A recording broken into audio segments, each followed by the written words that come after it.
Unbelievable. State trooper for a while up in Kentucky, right? That's right. 7 years. 7 years, state trooper. A Christian. He's received the gift of salvation. He loves the Lord. So a lot of things. An entrepreneur. You have a supplement company, right? T-Fuel. Right. T-Fuel. And you've been on a couple TV shows. Yeah, I've been on the Rock show, the Titan Games. Yeah. And I was the mascot for the Tennessee Titans, too. So I saw that, man. I mean, what a life, dude. That's Man, a I'm lot to telling you, keep bro. up with, man. Listen, I always point it back to God. He's given me all these crazy opportunities, and I just try to make the most of them, and if I've got to audition for something, I'll do it. I've auditioned for 200-300 different roles this year. Only got one, but you can't get it if you don't try it,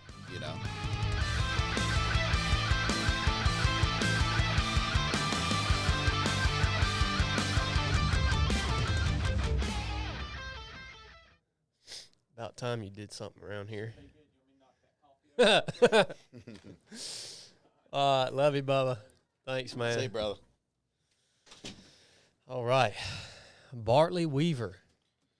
What's up, The my man? fourth. That's it. Generational. That's pretty cool, man. That must mean something to you because it's part of your name on Instagram. So Got it on my chest. Yep, you got it on your chest. Yeah. So that's pretty meaningful to you then. Oh, for sure, without a doubt. Hopefully, Lord willing, I can make the 5th one day. Keep the tradition going. Man, that's so cool, man. I mean, it's like heritage type stuff, It is. I mean, I just think that's awesome, man. We'll get more into that here in just a minute. For the listeners, you guys tuning in, thanks for being back. You guys know this will be the second episode, interview episode that we're putting out for you guys. I hope you're enjoying them. We really want to make it something that you guys can sit down and put it on your TV and enjoy seeing us and listening to the conversations that we have. So thanks for all your support. And today we have Bartley Weaver, the fourth, on the podcast. And this is someone who literally immediately when I met him and understood a little bit about who he was, I was intrigued. Like I was really intrigued. Like you're doing things that really nobody else is doing. And you have a following on Instagram, which is the only other place I am. I'm not on TikTok or anything. Right. So I see you have a pretty good following on Instagram. But then I start, trying to find more stuff about you, and there's not that much out there in terms of like on the podcast, like where'd you come from? How did you wind up doing what you're doing? And there's a lot of content around your professional eating and your bodybuilding, and but I really just wanted not only to talk about those things, but to talk about who you are and how you wound up doing what you're doing, because you're the only one that the world knows of. So a little introduction on Bartley. He's done a lot of stuff. He's doing a lot of stuff. What he's doing now, professional bodybuilder. The dude is a beast. If you're not watching this on film, you can go look at it on YouTube. He's a daggone beast, man. Just ripped, a mountain of a man. Professional eater, 5th ranked in the world, which I have a whole new respect today for what that means.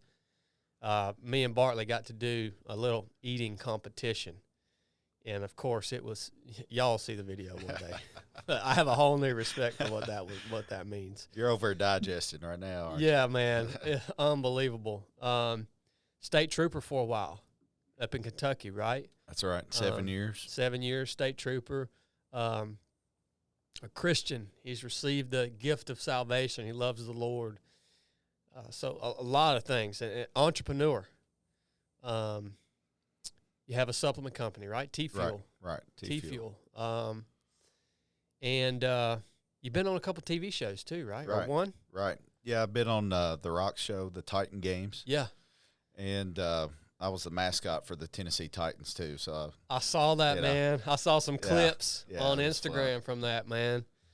So, I mean, what a life, dude. That's a lot to keep up with, man. Listen, I always point it back to God. He's given me all these crazy opportunities, and I just try to make the most of them, you know. And if I've got to audition for something, I'll do it. You know, I've auditioned for 200-300 different roles this year. I only got one, but you can't get it if you don't try it, you know. Dang, dude. And that goes, you know, I submitted my application for the Titan games the day of the deadline, and they called me like, "What's wrong with you? What'd you wait so long to do this for?" I was like, "Man, I was nervous."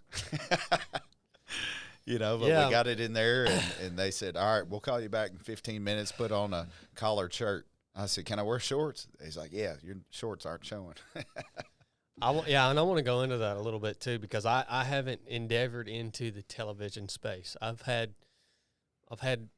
multiple opportunities to audition or to, you know, submit. You know, these producers have reached out to me, but I haven't endeavored into that. So I'm interested in what that kind of space and that experience is like. But just for the listeners, that's a broad overview of not necessarily who Bartley is, but what he is passionate about, what he does. We met at a speaking engagement with a company called Monarch Roofing. What's that been, like a month ago, maybe? Yeah, about three or 4 weeks. Yeah, it hadn't been long ago at all. No. So what were you doing there? You were putting on a show for them, right? So I heard that they needed an opener, a surprise opener for the machine camp. You know, I'm like, what is this machine camp? And then I saw your name on there, and then I looked you up, and I was like, man, this is an incredible opportunity, you know. So, yeah, I was all in on that, and that's the first time I've ever done anything like that. Really? Yeah, no first kidding, time ever, man. bro.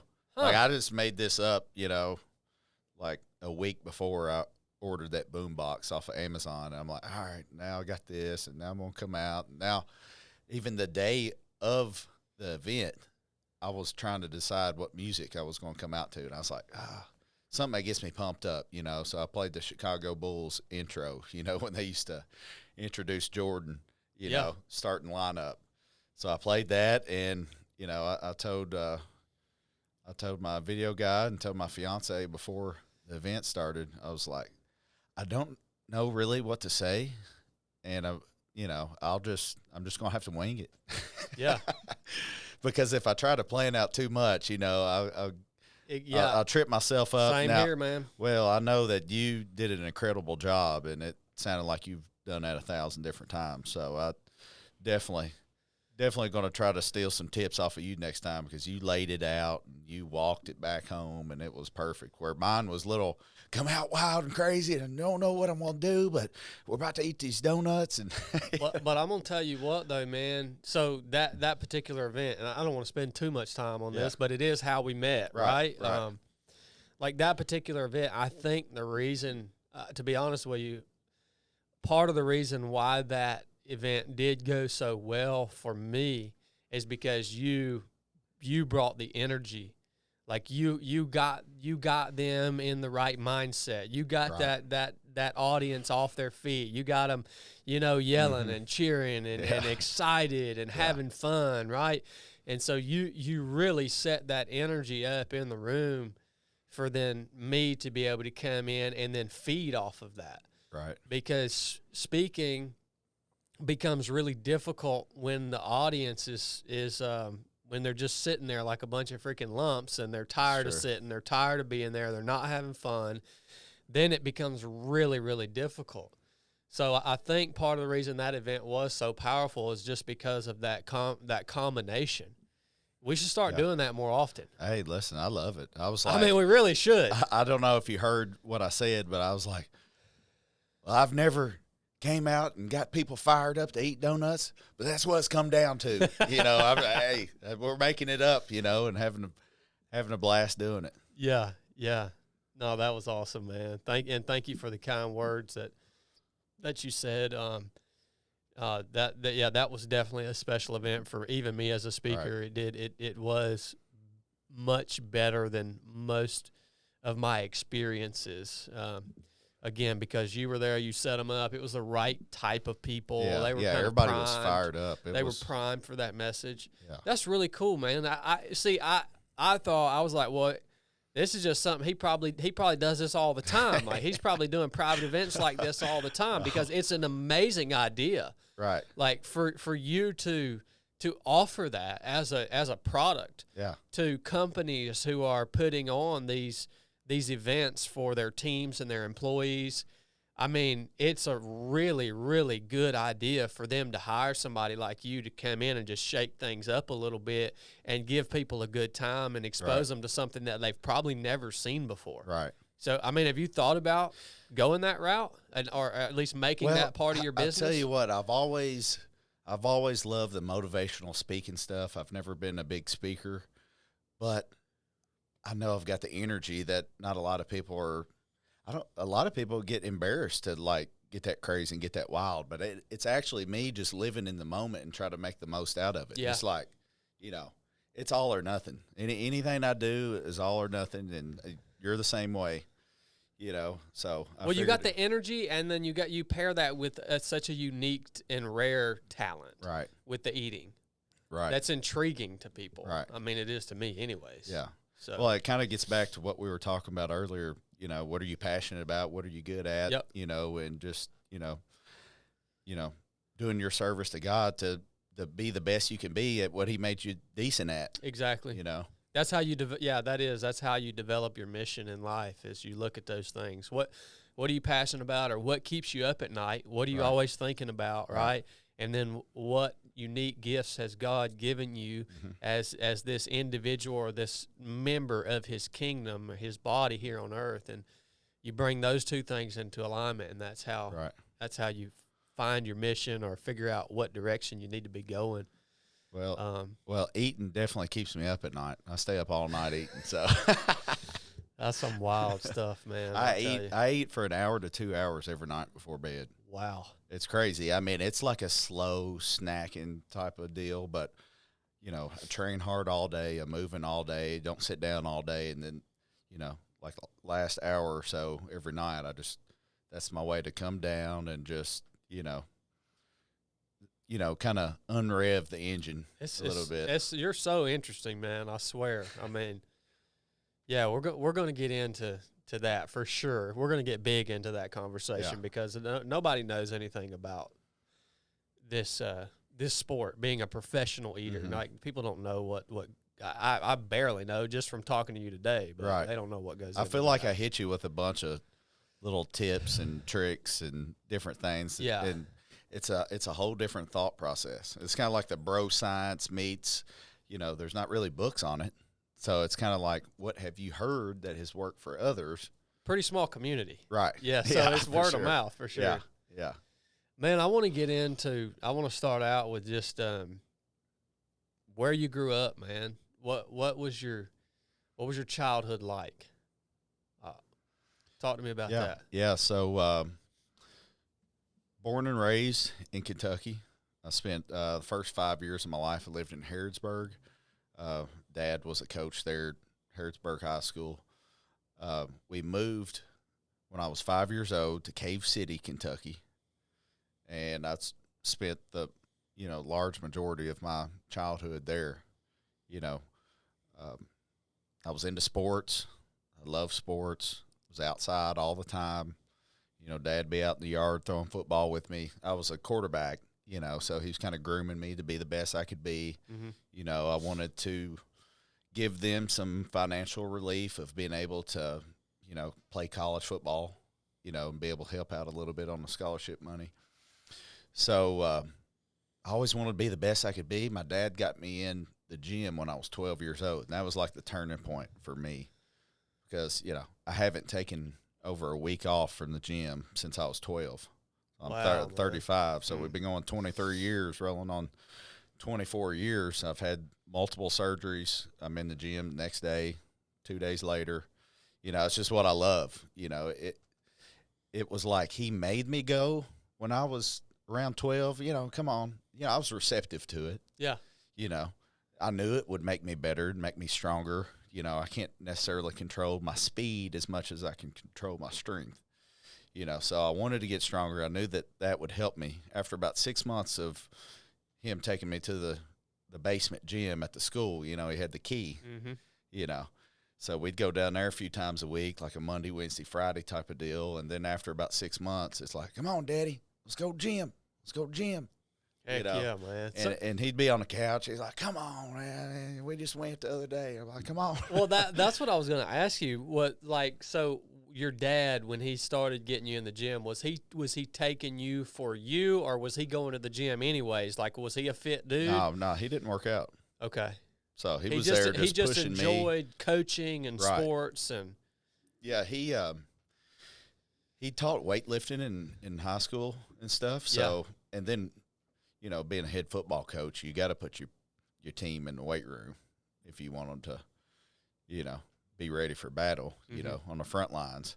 So, you know, he knew it was important, and he saw me kind of take it and run with it. And my family mom and dad was awesome about feeding me anytime that I was hungry. That's one of the biggest blessings, is I never went hungry. I might have said I was hungry, but I wasn't really hungry. I was just wanting a little bit more, you know. And they were willing to feed me and spend that large grocery bill every week, you know, just because they saw a potential return, you know, because they love me. But, you know, if I'm hitting the gym hard, I'm eating the protein, then they were building you up, right. as an athlete. Right. Yeah. No, that's awesome, man. But who were those kind of early years of your life? Who would you say was your major mentor? Was it your father? Was it somebody else? Who really mentored you? Yeah, I'd say it's probably my dad. You guys were pretty close. Yeah, we were tight. We'd watch all the sports all the time, you know. Yeah. Breaking plays down and watching game films. And so you guys had that common passion. Right, man. right. Is he still alive? Yeah. Awesome, man. Yeah, praise the Lord. He just got 2 stents put in his heart the other day. He had a big blockage, and I finally talked him into going and getting it checked out, you know, because he's getting out of breath, you know, running with the grandkids and stuff. And so thank the Lord we called it in time, and he kind of feels like he's got a new lease on life, so he's been killing it, working out and eating clean and everything. So good for him. It's awesome there. And you got brothers and sisters? I got a brother. How old? He's 2 years younger than me, so 33. Okay. About the same difference as me and Blake then. Yeah. Yeah, close to the same. Are you guys close? Yeah, we're close. We're complete opposites in a lot of ways, you know, but blood's thicker than water. You know, it don't get no thicker than your blood brother. You know you're what gonna I mean? have your brothers back. Yeah. Right. I get that. No matter totally. what. I mean, I'd fight for him anytime. Yeah. He'd do the same for me, you know. Isn't that a blessing, man, to have a brother? It is. It really is, man. That's awesome, man. So going on up through high school years and stuff, did you continue pursuing football, or did that kind of become your thing, your main focus? Yeah, we had a real good basketball team in high school. I went to a Class A school, so tiny school, but we were good enough to make it to the Sweet 16 tournament, you know, for the state championship. I was actually in 8th grade. They let me play as an 8th grader, you know. I was on the team, you know. And that was basketball. Yeah, that was basketball. I was guarding the foreign exchange 7-foot center. Good night, son. I was guarding him in practice just because they knew I'd put an elbow in him, you know. Yeah, I was the strongest one on the team at 8th grade, you know, just because I'd been training since I was 12. Yeah. You know, so I'd get dunked on a few times, you know. But Dang, man. I'd take a charge on one of them coming down the court, you know, and that was like the only way I could get favor with the coach to get more playing time was to, you know. Throw that muscle around. Yeah. But yeah, football was the priority. Yeah, got a couple high school state records, you know, just had a blast. Really? Yeah. Well, I got one that nobody will ever beat. A 99-yard touchdown pass. You can't beat it. Holy You can't throw 100, dude. You can't throw 100. So how on earth did that happen? Well, we were getting beat pretty bad, and I had a couple of fast wide outs, and I was like, hey, man, just go long. I'm tired of this. Just go long. And I threw it up to him, and he ran right under it and caught it and went all the way. So good so that was cool. Cool memory there. That's a long ways to throw a football, man. Well, not in the air. I mean, I probably threw it about 50, 60 in the air, and then he caught it and ran with it. But it's from the line of scrimmage, so we were on the one all the way to the goal line. So okay, that's legit, man. Yeah, but I actually played fullback in college. So I never played fullback my whole life. I played quarterback my whole life. But when I got to college and, they saw the highlight tape that I made, I made myself a highlight tape on VHS back in the day. This is wild because my buddy that I just had on the last episode, he was telling me about that. How you back then, he's our age, Yeah. And he was also a ball player, and he was talking about how, dude, that's old school right there, man. Nobody would even know how to do that anymore. No, I wouldn't. No, I wouldn't either. I don't even know if you could find the equipment to do that with. I know. It's like a double-decker reader or something. You had one playing, and then you had to push record or something on the other one, I think. And so what college did you go to? I went to Kentucky Wesleyan College. Okay. It's a private D2 school in western Kentucky. Is that where you wanted to go? Well, it is because I started as a freshman, and I was wanting to go somewhere to start where I could immediately start playing. Yeah. I mean, I could have walked on to Alabama, maybe got a ring, been on the practice squad or special teams or something. Yeah. I kind of thought about that. I had a couple other offers. UK wanted me to be their punter. So I was a punter too, where you kick the ball. Oh yeah, that's what my buddy. I think that's what my buddy Steve Weatherford did. Yeah, he was a punter. Yeah, exactly. Yeah, I love Steve, and he was like the first jack punter. Yep. He kind of broke the stereotype on that, and I was trying to do it too, and all-state punter as well. But I wanted to go somewhere where I could play immediately and not have to, play on a practice squad for 3 years, and then if you make it long enough, then you might get to start your senior year. Yeah, I totally get that, man. Yeah, and see, I had no idea how any of this worked. I didn't go to college. I actually I've never played a sport other than I played baseball in like middle school, like real young, right? Yeah. And I didn't even realize that you can go to a team at one of these bigger schools and you may never even play a game. Mm-hmm. You're on the team, but you may never even play a game. So right. I can't. Yeah, you don't seem like the type of man who would have been too happy just kind of hanging out on the sidelines. It's a waste of time. Yeah.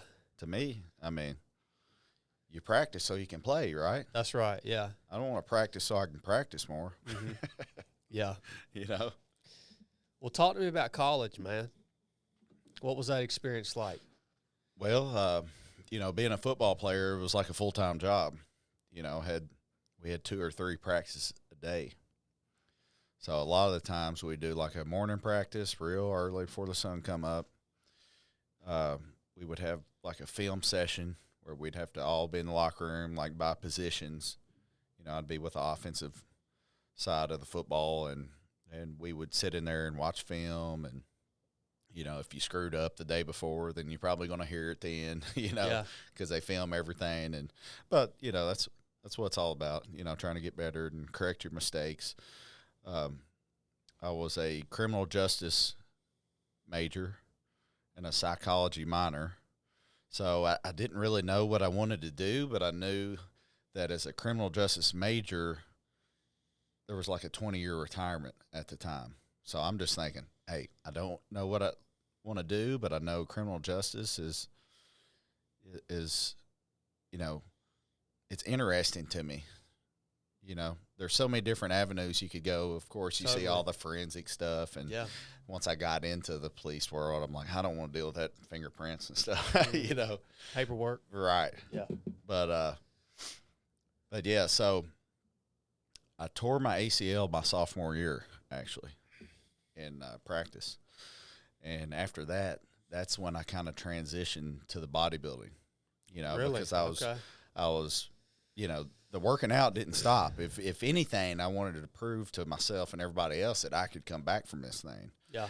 And so that happened during a practice. Yeah, that happened during spring ball my sophomore year. When that went down, did that kind of rattle you mentally? Because yeah, that was the most devastating injury there was. I mean, because I couldn't even like walk up the steps without it buckling on me and having to grab something, you know.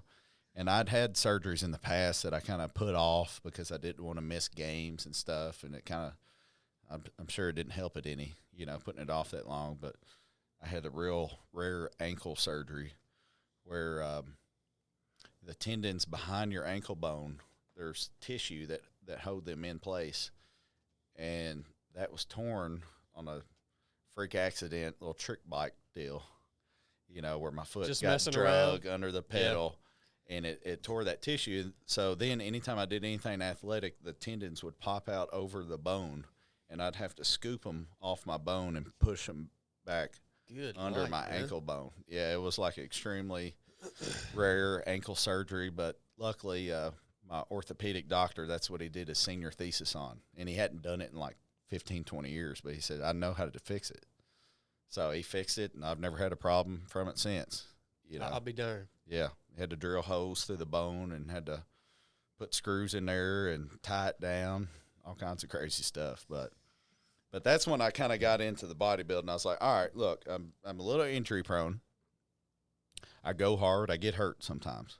Yeah, well, I mean, dude, those team sports, You know? football, basketball, baseball, any of those team sports, but especially football, obviously, I mean, it's hard on your body, man, because it's so much explosive power, and then the impacts that you're taking and changing direction, and I mean, that crap is rough on you, dude. Yeah. So in college, like, were you squared away in college? Were you know? Yeah, I was squared away. I was a believer.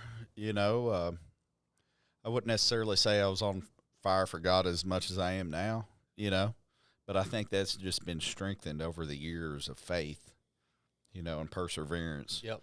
You know, but squared away. Didn't like to drink much because I was a bodybuilder. That's when I started competing. My first show, I was 20 years old. I was like, hey, I think I'm done with this football stuff. I'm not going to the NFL. I don't want to hurt myself anymore. Yep. So when I was back full time, and I was like, you know what? I think I did my first competition like maybe 7 or 8 months after ACL surgery. Wow. You know, and it usually takes like somebody 6 to 8 months to come back from that. And I was already training legs, you know, a month deep, and you know, working on the comeback. I couldn't stay out of it, bro.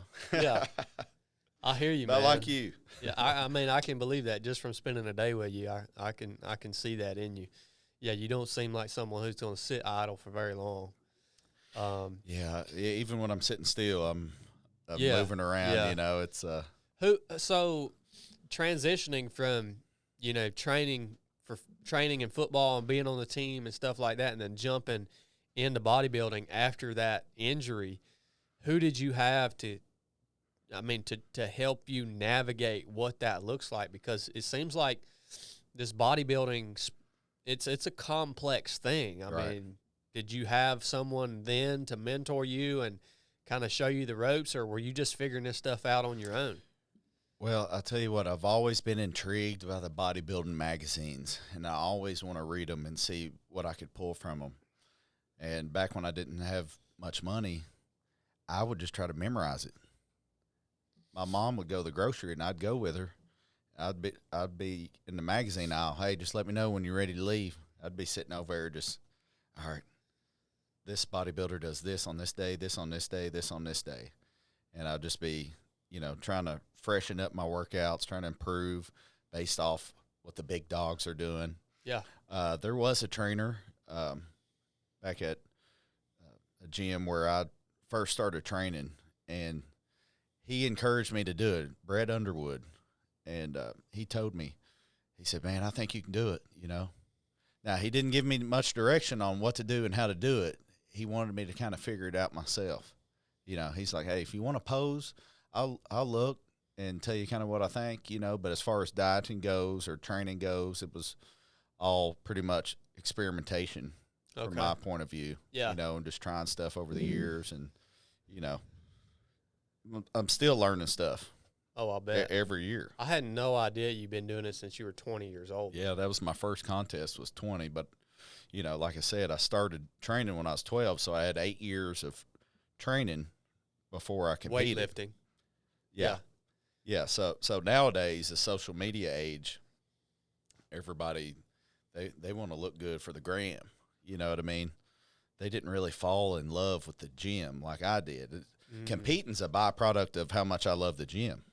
Interesting. At one point, it just felt like, hey, I need to be doing something with this. It's like I need to be doing it for something, And once if it's not going to be football, there needs to be some other goal that you can set. We're competitors. Yeah, we want to do a little something, Yeah, because how else can you justify going as hard and crazy in training if that's all you really do with it? I agree. Yeah.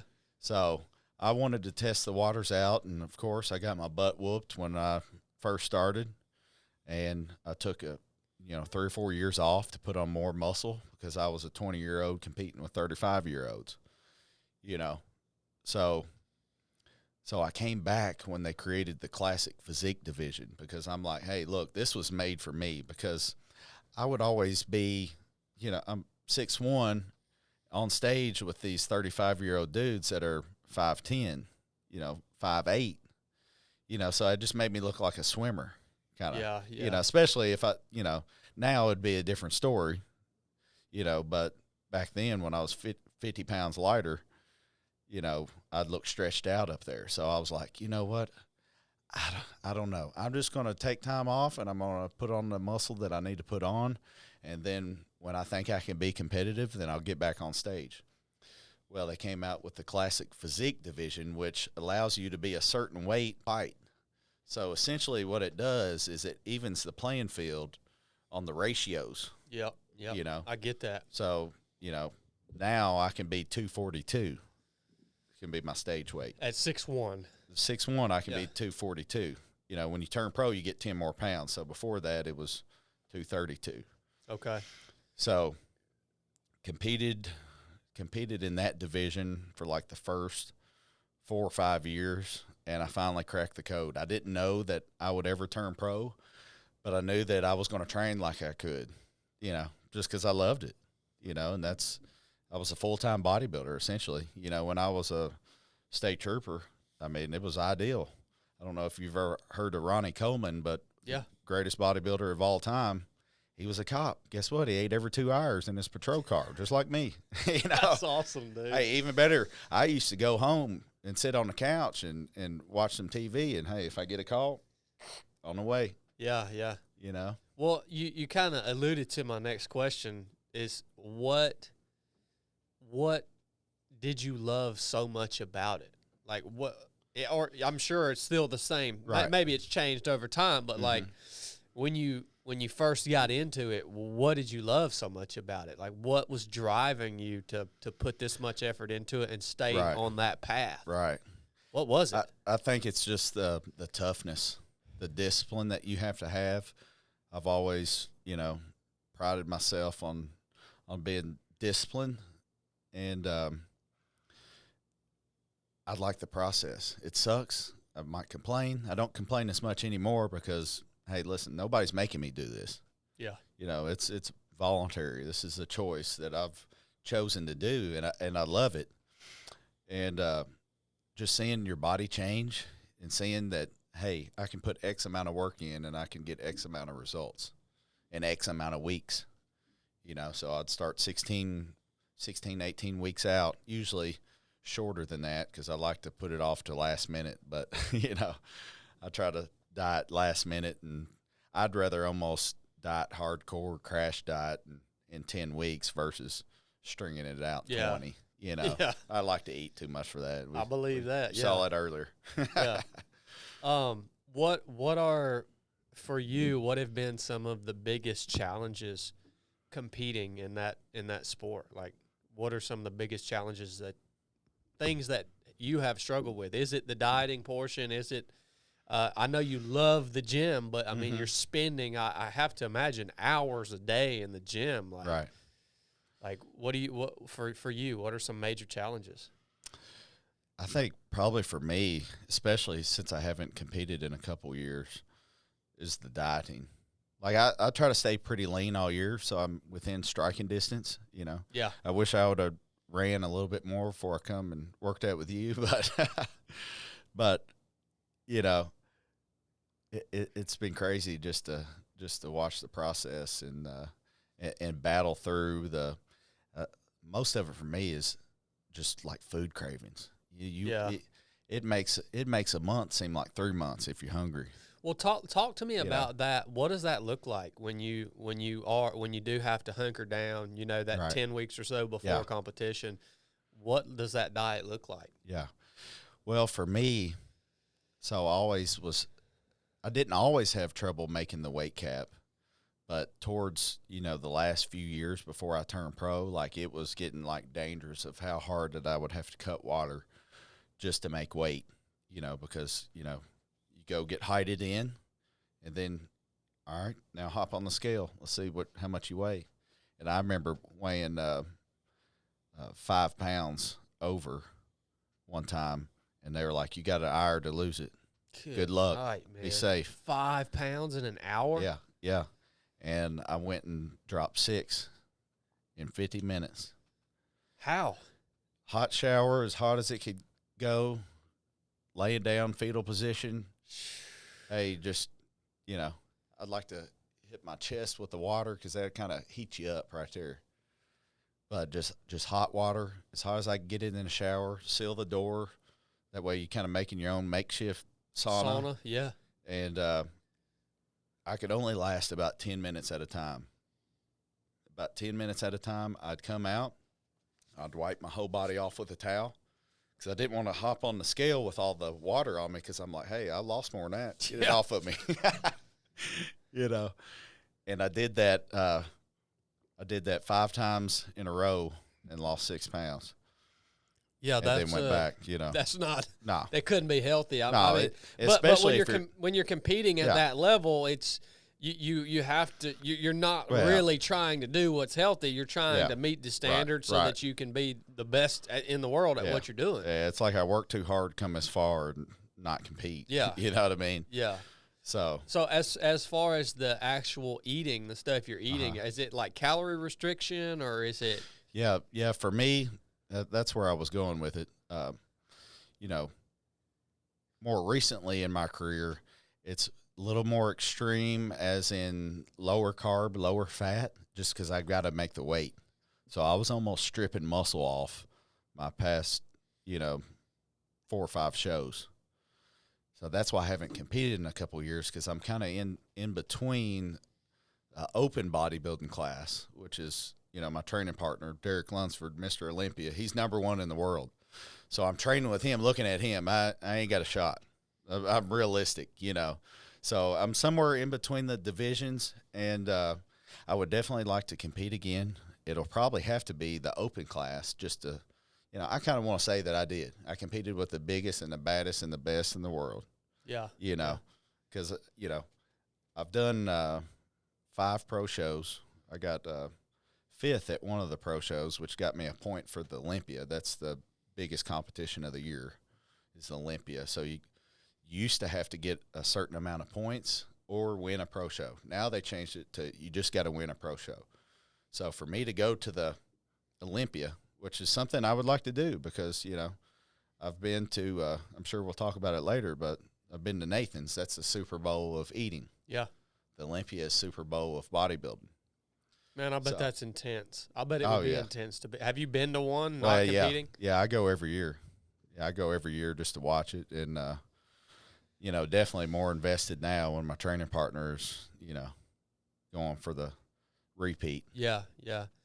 What is, if you could sum up the goal of bodybuilding, just for the listeners to have a little more context of what we're talking about, like what's the end goal? What are you trying to achieve? Yeah. All right, you want to be the biggest that you can be with the best balance, symmetry. Yeah. You know, you don't want one leg being bigger than the other, you know. But truth is, everybody's got body parts like that. So you're like a sculptor and constantly trying to recreate this art image that you've been working on for so long. Art, my delts are looking a little, my triceps are popping out more than my delts, so we need to add some more clay to the delts this year, you know. Or maybe it's the quad sweep. Maybe I've got big teardrops, you know, the inside part of your leg, but I need to get that outer sweep so I can create that sweeping illusion. You know, you want to look like an X, you know. So it's all about muscle, it's all about symmetry, and it's all about conditioning. Conditioning is, you know, that's the hardest one. You know, there'll be a lot of people show up, huge, look good, but when you got somebody standing next to you, it's got striated glutes, and that kind of separates them in a different class, you know. Yeah. And I'll show you a picture later of my training partner.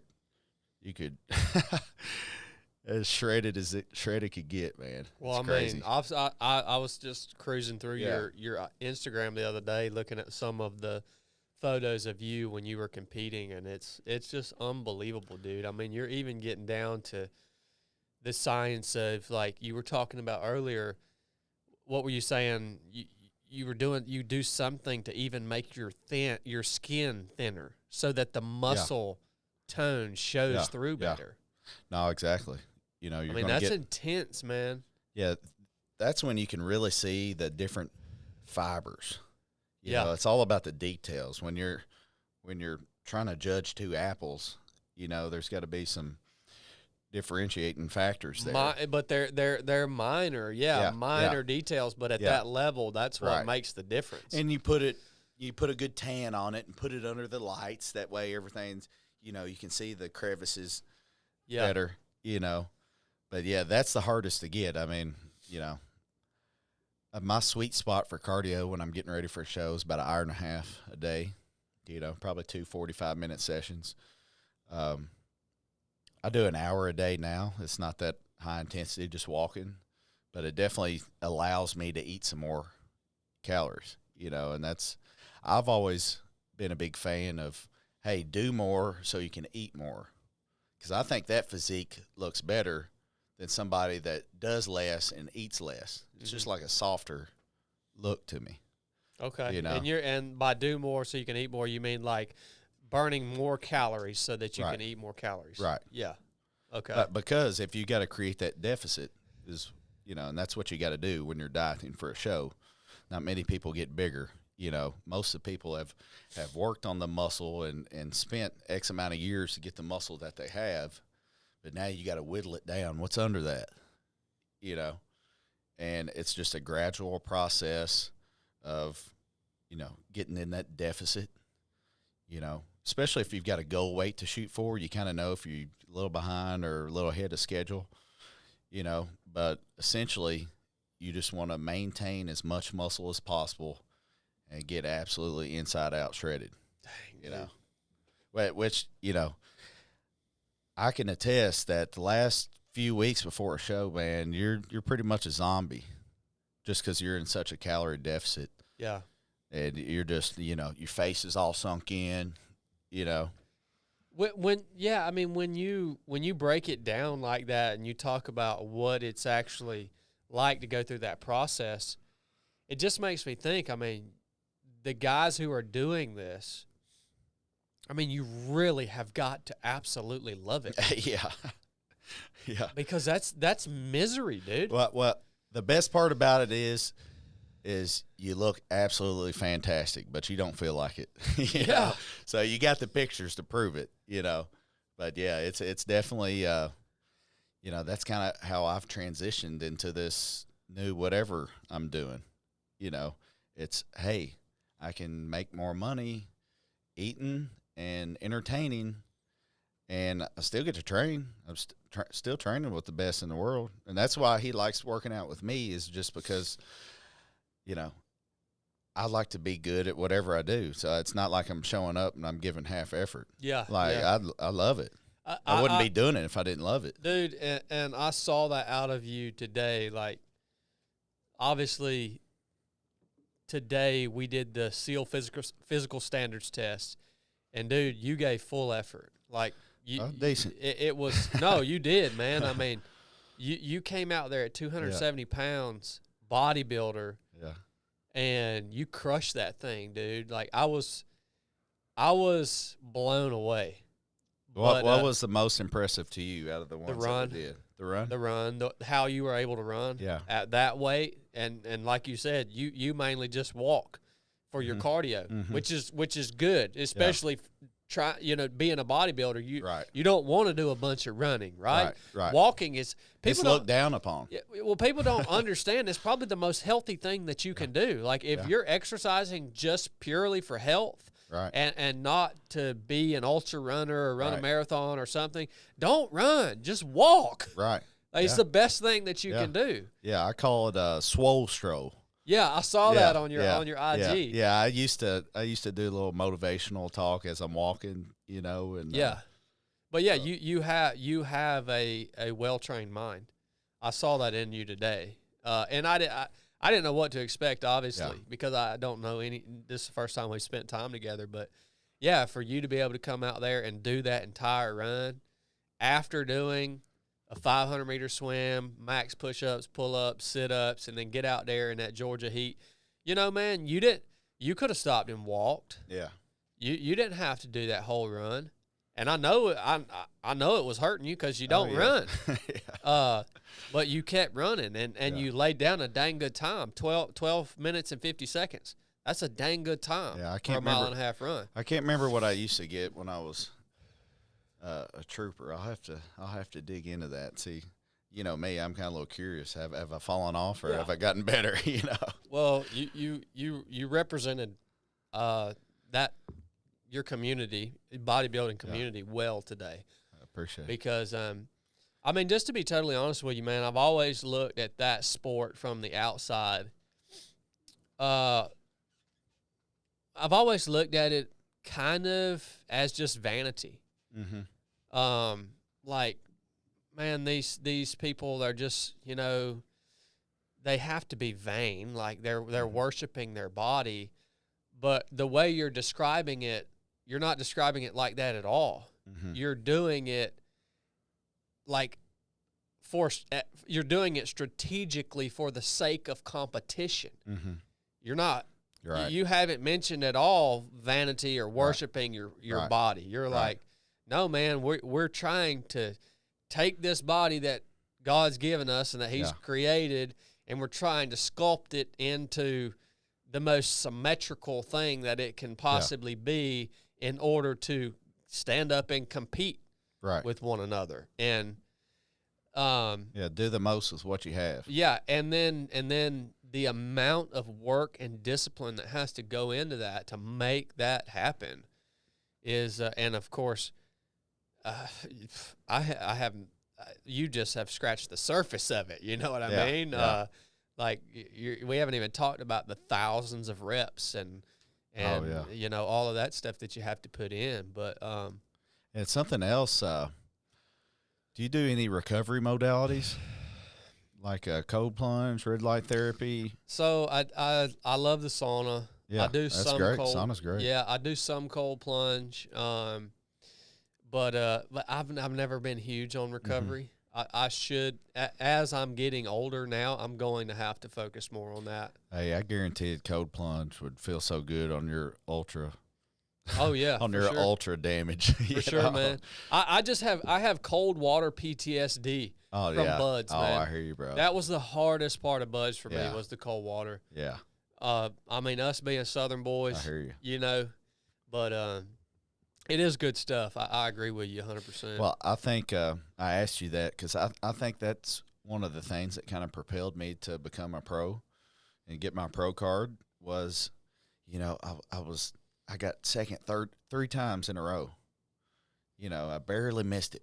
I never thought I was going to be pro, but I just loved it and I was going to do it. And that's just what I enjoyed doing. And I was going to work like it was possible, and put the rest in God's hands. I remember when I won my pro card, it was, when they were about to discuss or about to announce who won, I just remember praying, Lord, let your will be done. Hey, it's in your hands. You know, if you want it for me, I'm excited. If not, I'm excited because I know that's you know, your plan's better than mine. You know, and luckily, you know, it worked out in my favor. But I think the recovery modalities gave me an extra inch because, you know, I think I've got pretty good genetics. I know that there are people with a lot better genetics than me, elite level genetics. And sometimes those elite guys, you know, cut a few corners, I think, when they can get away with it. Yeah. Well, when the pandemic happened, I got a storage unit and I got a set of block dumbbells, adjustable dumbbells, and a bench off of Facebook Marketplace. You've heard me say Facebook Marketplace 3 times a day. Yeah. I always find my workout equipment there because it's cheap and Heck you can yeah, go pick man. it up now. I know it's an awesome app. That's the only thing I use Facebook for is the marketplace. Yeah. So I went and got those, and I said, you know what? And nobody else is training right now. The gyms are closed. I said, this is my time. I've got to capitalize off of this. This is my time to go in there and steal this pro card when everybody else is slacking. Man. So that's basically what I did is I went to my storage unit every day. I take my little speaker in there, and I turn on some music and pull the door up and, you know, just have fun, you know, and trained every day. And I'd be training even harder than I was before just because I felt like this was my chance, you know. You know, man, that's so, what you're talking about right there is so applicable, though, in so many areas of life, right? Yeah. Especially in business. That's right. What you're talking about. I mean, I wish people could understand this because people are so influenced by what the economy's doing, like what's going on in the world. Oh, it's, you know, things are down, things are bad, the economy's bad, and so all the losers, what do when things are down? They all start pulling back, right? Just trying to hang on to what they've got. Right. That's all they can think about. How am I going to survive this difficult time? And that's probably what a lot of bodybuilders were thinking about during that. He's like, nobody else is training either. Yeah, exactly. You know? Oh, man, you know, how am I going to just stay at least in halfway decent shape? My gym's closed. Yeah. And instead of looking outside the box and saying, okay, everybody else is pulling back because of whatever's going on, and so this is my time, man, to step in and become innovative and figure out new ways to move forward while everybody else is pulling back. Right. That just hit so hard with me, dude, bro. because that's our story in terms of entrepreneurship here at 3-7 Project. Right. Like we created our first course that we ever ran, like smack in the middle of the COVID shutdown. Yeah. And we were like, nobody's getting together. No businesses are open. Okay, what can we do to bring people together? Oh, well, let's create this backpacking course called the Basic Course and bring people together and start running this. And dude, we've trained hundreds and hundreds of people since then. But that course was born out of that mindset that you're talking about. Right. Where it's like, okay, how can I become innovative when things are down and everybody else is just kind of pulling back? I also created my supplement company during the pandemic too. I launched it May 2020. Good for you, man. You know, and I was all in on it, and you know, I was on the Rocks TV show, and I knew that I would get a little bit of traction from being on there. So I just wanted to offer a product to help people, you know. And once you take it and try it out, then you'll realize that, hey, man, this is probably great for a lot of people. Yeah. You know, especially having digestion issues and people that have terrible gut health and aren't getting the micronutrients that they need, aren't getting enough fiber in their diet to go to the bathroom, you know. So I was just, you know, the shutdown was a curse for many, but it was actually a blessing for me. You can overcome. Like, you can find a way to get after it. You're going to have to think outside the box, and you're going to always have to take risk. And everybody around you is going to tell you you're crazy. Like, what are you doing? Yeah. But, like, man, I mean, I just wish more people would Mm-hmm. think that way, because you know what? If more people thought that way, all these theatrics and politics and all this drama and politics and all this stuff, it would mean so much less. Like it would have so much less power over our experience, just as human beings out here doing what we love to do. That's why I hadn't watched the news. The first time I watched the news in like 5 or 6 years was the assassination attempt. And that's just because I just now got a TV that I can live stream. I hadn't had cable for 5 years. I didn't have time to listen to that junk. Yeah, we don't either. The only news that I get is from scrolling Instagram, seeing what people post, man. Yeah. But you know, man, we skipped over kind of that pretty big section of your life too, where you were a state patrol officer. I mean, we talked about it just briefly earlier while we were out doing our thing today. That's a hard job to do, man. Oh, yeah. A very selfless job to do, very dangerous job to do. Right.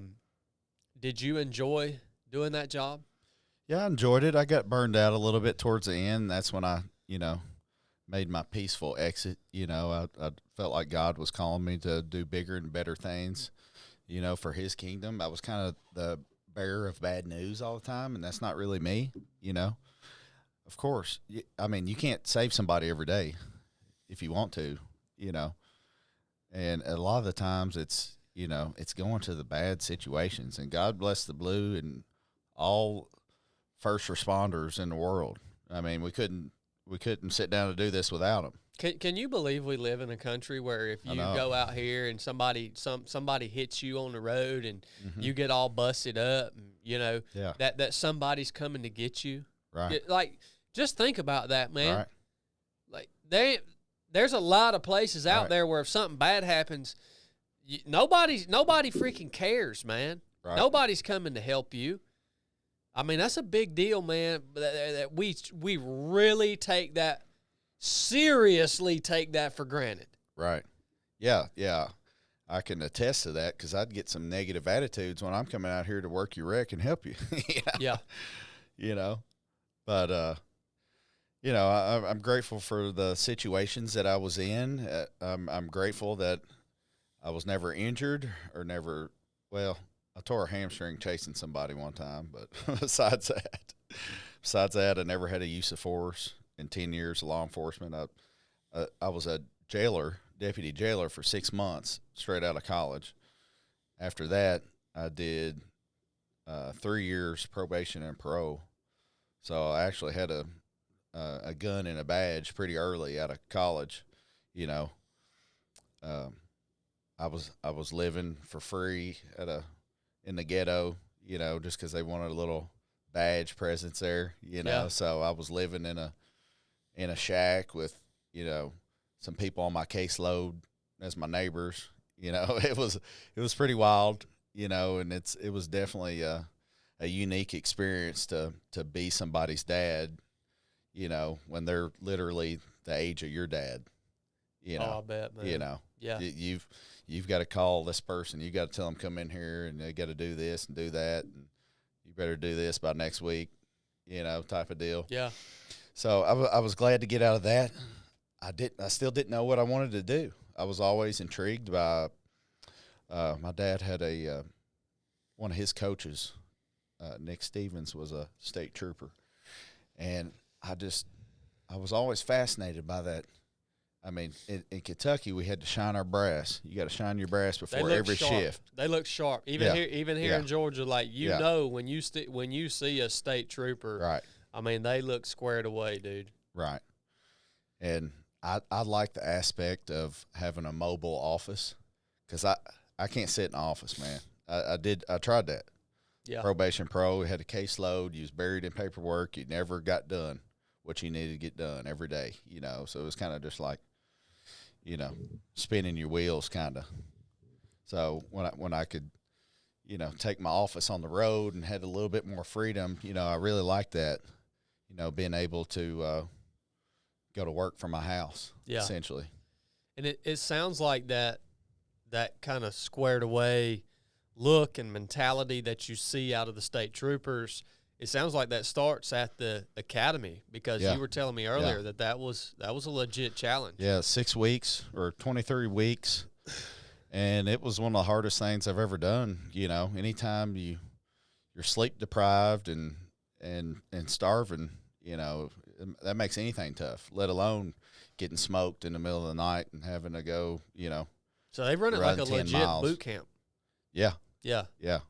Yeah, it was very militaristic when I went through. I think they might have changed a couple things, you know, with how the government's shifting around now. But but when I went through it, it was tough, and you know, it was something different every day, and it was one of those mind games. You know, that kind of sharpened your mind too. Is, you know, when I left for the academy, I burnt the bridge I came on. I ain't going back on it. You know, it's kind of one of those things. If you quit the State Police Academy, you're looked, you get no respect, bro. Yeah, yeah. You know, so I knew that, you know, they ain't gonna make me quit. They can run me into the dirt. They'll get tired of running me into the dirt because they don't want to stay up all night. Yep. You know, so yeah, we did that. I finished second in my class. By finishing second in my class, I got to pick where I wanted to go. So I went back home to my home county. You know, well, not necessarily my home county. I went to Bowling Green, Kentucky, which is, you know, home of the Corvette. Oh yeah, we've been to Bowling Green. Yeah. We got a race there in September. Oh, okay. Yep. Where at? It's at a minor league baseball stadium, right? Hot Rods. Hot Rod. It's called the Hot Rod Ultra. Oh, yeah, sweet. we run around that baseball stadium for 24 hours. Oh, and my you just goodness. see how many. Gosh. Maybe you can come out if you're in town. When is it? September what? September. I'll have to look at exactly what the date is. Yeah. Yeah, we went out there last year too. So That'd be wild. I know exactly what you're talking about. It's a good time. Yeah, might be a good first ultra marathon for you. Oh, how many miles? It's as many miles as you can get in 24 hours. Yeah, so you just run at your pace. If you want to sleep for 8 hours, you can sleep for 8 hours. You know, it's just however many you can get. Yeah, that's intense. But it's monotonous. It's a mental challenge. Right. Obviously, there's no terrain. It's totally flat, and you're on a nice surface, but it's just the monotony is what kills people. Mm-hmm. You know, they get tired of it. So when you go through something like that, do you kind of like to buddy up with somebody? That way you got a little conversation going, or you kind of... It depends on whether I'm racing or not. Yeah. Yeah. If I'm just out there just having a good time, enjoying the run, then yeah, I'd love to buddy up with people. Right. But if I'm actually racing, I don't even know if this part of me exists anymore or not, but there's there used to be this part of me that I'm hoping the Lord has killed it. Yeah. But I can go to a real dark place, man, where I don't care about anybody. Mm-hmm. And I just want to freaking destroy you. Yeah. You know? Yeah. And I guess it serves its purpose in some situations, Right. but I lived in that place perpetually for a long time. Mm-hmm. You know what I mean? There was no turning it on and off. That was just who I was. You know? So if I'm racing, well, you had to condition your mind to get to where you got, though. and SEAL training does that to you for sure. Yeah, that kind of is what develops that. But so you got out. You were working the road for how many years were you? Worked the road years. 7 years. I didn't really want to promote to sergeant, just because it wasn't that much more pay and more paperwork. And I was like, come on, man, I got enough already doing these case reviews and stuff. So, yeah, after 7 years, this is a pretty good part if you want to go into a little small testimony. Send it, man. So I was praying and praying and praying about what to do, what I wanted to do, where I needed to be, because I didn't feel like that was it. Had some great friends, great coworkers, great experiences, all good, but I just felt like there was something else, you know, and especially I've got my side businesses brewing in the background, personal training people before work every day. So I knew that, you know, I could probably train a couple more people, make more money than I'm paying, risking my life on the road for 8 hours, you know. So once I started thinking about that perspective, it really made me think and pray and just try to seek his guidance on what to do. One night I woke up 3 or 4 in the morning, and something hit me. I was like, I don't know what it is. And I was like, man, I need to pray. I was like, all right, I might as well go pee while I pray. And I just remember going to the bathroom and I was just praying, Lord, I don't know what you want to do with me. I don't know where I'm supposed to be. I'm kind of in turmoil trying to figure out what's going on and what I need to do. You know, just guide me and direct me. The next morning, I woke up and I had a DM from a company, from a health and wellness company, like a telehealth type of deal. And they said that they wanted to bring me on their company and give me a 33% share of the stock in the company, you know, make me the vice president of operations or whatever they said. And I was like, man, are you kidding me? He answered the prayer that fast, you know?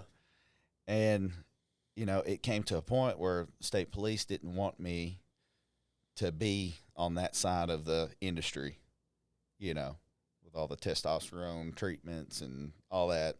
They probably want to stay away from it. I understand.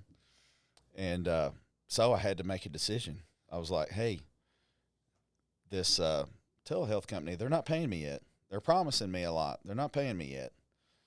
Am I going to give up this salary and health benefits and everything? Yeah, retirement. Retirement. 7 years is a big investment. Well, I got 10 total. Yeah, 10, yeah, that's a big investment. So they moved it to 25 right when I graduated college. So if it was 20, I'd think about it a little bit more. But knowing I just put 10 in and I got to put more than that in, I was like, I don't know. I don't think this is it, you know. So I took a leap of faith, and he kind of pushed me towards a direction of, you know, leaving the state police. And I took that job.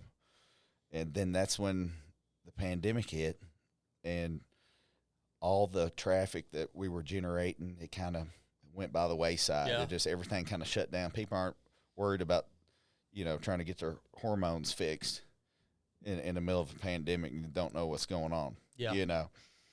So that actually bottomed out, and I kind of broke down and, you know, almost in tears, you know, just like, I thought this was it, you know, they're talking about I was going to make so much money, and, you know, had these investors lined up, and I was tore up, you know, and just praying. But I had the faith. And my girlfriend, she told me, she's like, hey, listen, you got faith. I know you do. Everything's going to be okay. I was like, you know what? You're right. And, but that's when I realized that God don't take you from point A to point C. Sometimes you got to go to B first. All the times you got to go to B first if you're going to go to C. So that was what needed to happen to get me out, you know. And since then, he's pushed me and guided me in ways that I couldn't even explain. From moving down to Tampa, he told me to move to Tampa, multiple signs, you know, talking to people in the sauna the week I was moving. Where you from? He told me he's from Tampa. You know, I remember taking out my trash the last day, the very last trash trip from my apartment before I moved to Tampa. And take note that I wasn't coming down here to like a house or a place that I already had set up. I was going to move in with my mentor, you know. Your bodybuilding mentor? No, spiritual mentor. Really? Yeah. Okay. Yeah. So he actually went to a couple of my competitions. I met him through a mutual friend, Bart Stamper, on Facebook, and he just saw how much I trained, loved training, and loved eating. He loves eating too, you know. So we kind of clicked off the bat there, and he came through for me at a competition where I really needed him. You know, I was having trouble making weight. He'd come pick me up and take me to go get my tan done and just run me back and forth. Anything I needed. He was just selfless servant, you know. And so I had that relationship with him, and he was really encouraging me to come down, and, you know, he thought it would be good for me, and gave me a place to stay at his huge house. He was at his vacation home in Belize. So I had the house to myself, you know, for 4 or 5 months to try to get my feet up under me, try to get some clients, you know. But circling back, the last trash trip, I was praying on my way to the house to go get the trash before I walked it back to the dumpster. Lord, I think I'm going to Tampa. You know, if I don't need to, please let me know right now. You know, please tell me something, show me a sign, you know, to confirm kind of where I'm at, because I'm really, you know, battling all this in my head. It's a big decision to kind of move away from your family, you know. Big time. Yeah, where you were born and raised. Hey, leave my salary job, leave my family, and leave the Mexican restaurant that fed me every night for free. Yeah. Hey, that's a big one. Dang right, you man. know it? And so I take the trash out. I was like, hey, hon. There was a woman out there. I was like, hey, hon, how you doing? Is it going to rain? And she's like, I don't know. It's kind of looking like it. She's like, I'm headed to Tampa. I said, no. I said, no. I said, me too, honey. God bless you. And she's like, God bless you too. And I was like, oh, man. What are the chances of that? You were up in Kentucky? Yeah, I was in Kentucky what are the chances at my of that? apartment, and she was visiting somebody in my apartment complex and headed down to Tampa with me. Huh. And I was like, man, I knew I was heading the right direction once I took off south. What was the initial? So obviously, like you said, 2020, you left the state patrol, and the thing with the telehealth company kind of bottomed out. Right. So what was the initial like driver of like Tampa? Was it that connection with your mentor? Like why was it, if it was, why was he pushing you to come down there?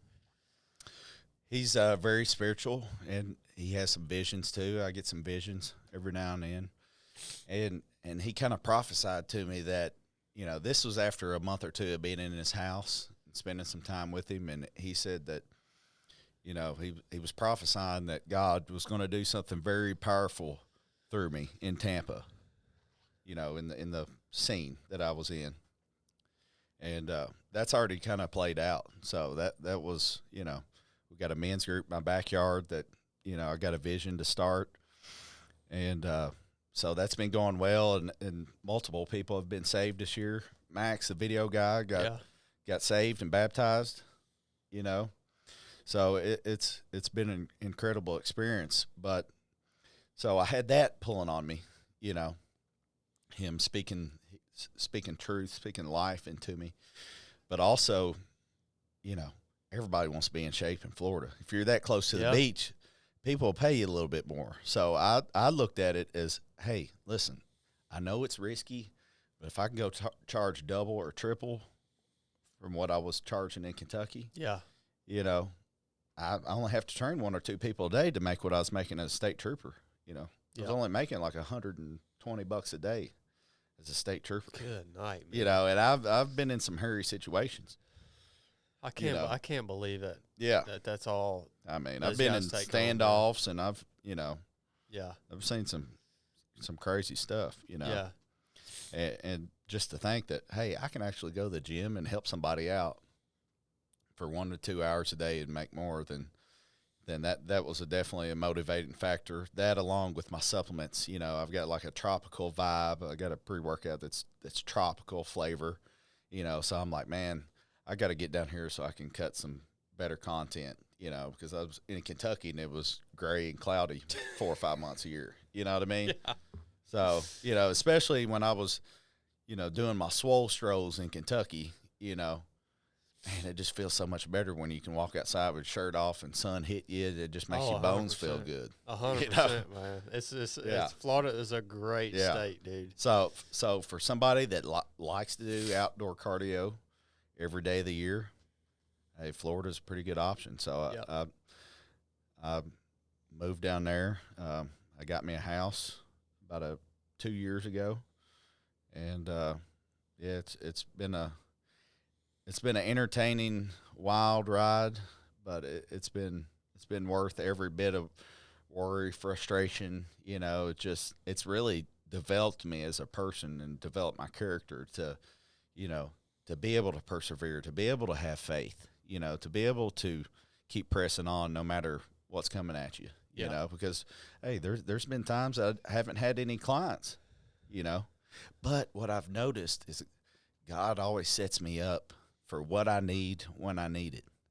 And that's like the best, because now I've kind of gotten into the rhythm that, hey, if I have business kind of slack off a little bit on either the supplements or the training or something, I know he's got something better for me, and he always does. It's like, as long as I got enough money to pay the bills and do what I enjoy doing every day, and I'm living a dream.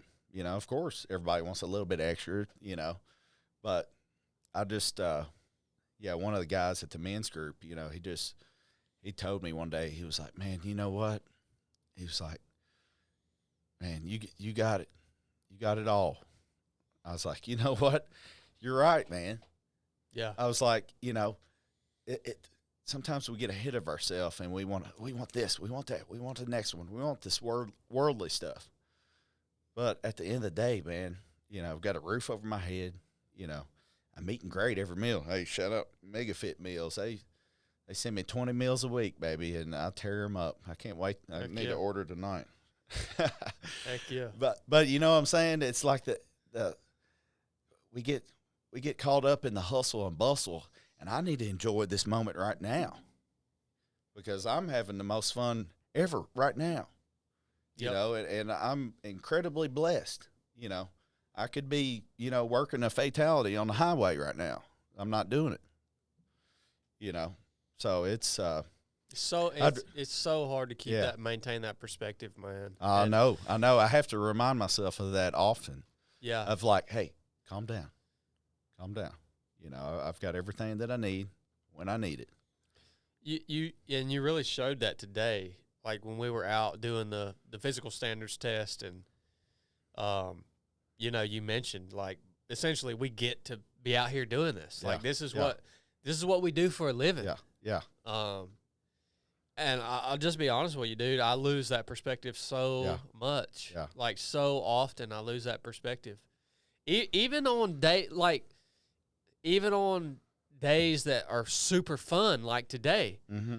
Like tomorrow, I have to leave to go out of town, and I have to go speak and all this stuff, and it's like I can get so caught up in, like, oh man, like, you know, this, because what we do is still work. It's still work to create the content we create and put the time into the things that we're doing. It's still work, and I can so often just think, oh man, this is so much, like, you know, this is a lot, and not stop and realize, but look at what you're doing, man.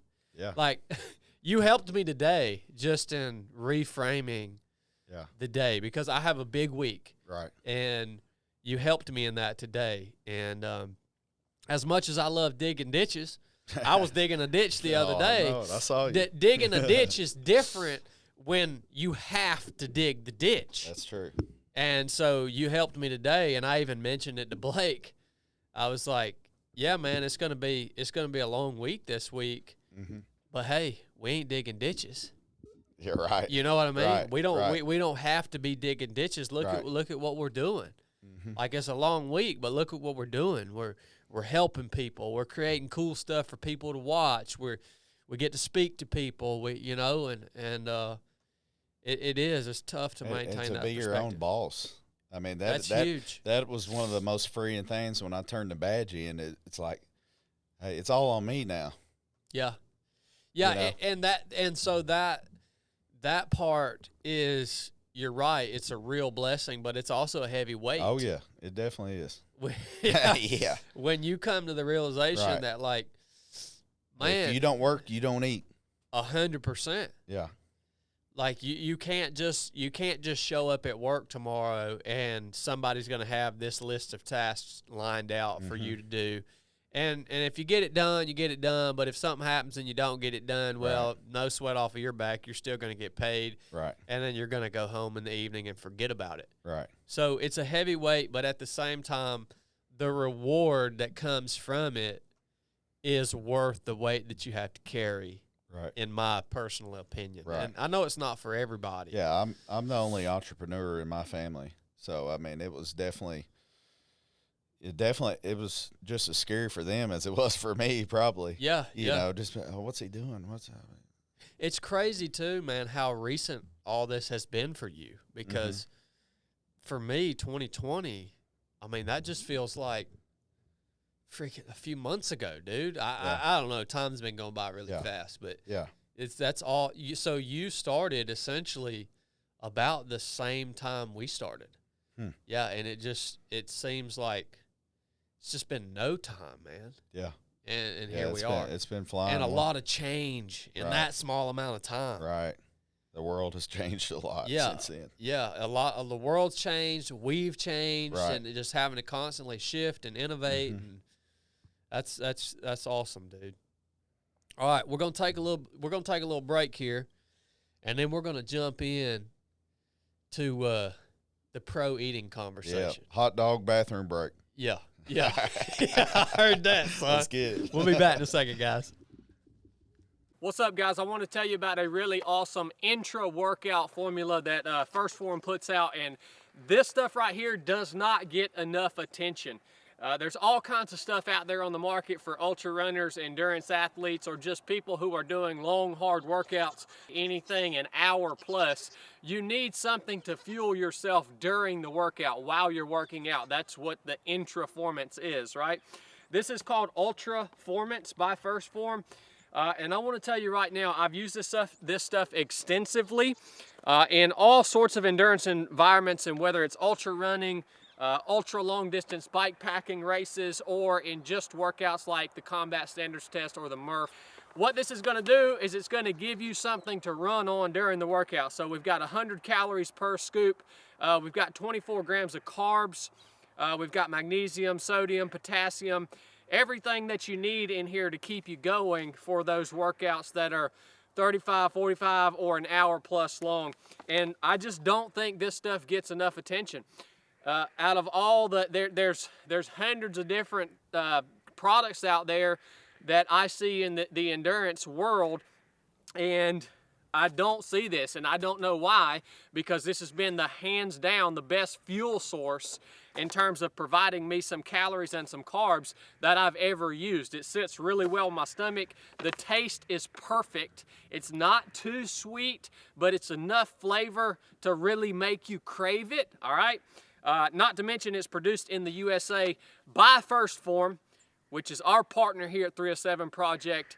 If you guys don't know Phorm, you need to check them out. They've got everything that you need, whether it's your whey protein for recovery, your vitamins, your pre-workout, your during your workout, everything that you need. And everything that Phorm makes is top shelf. These are supplements that you are ingesting. You're putting them in your body. So, you know, you can go to your freaking local supplement store and buy the cheapest stuff that you can find, but I'm gonna go ahead and tell you, if I'm putting something in my body, I don't mind paying a little extra for it, knowing that I'm getting the top quality stuff.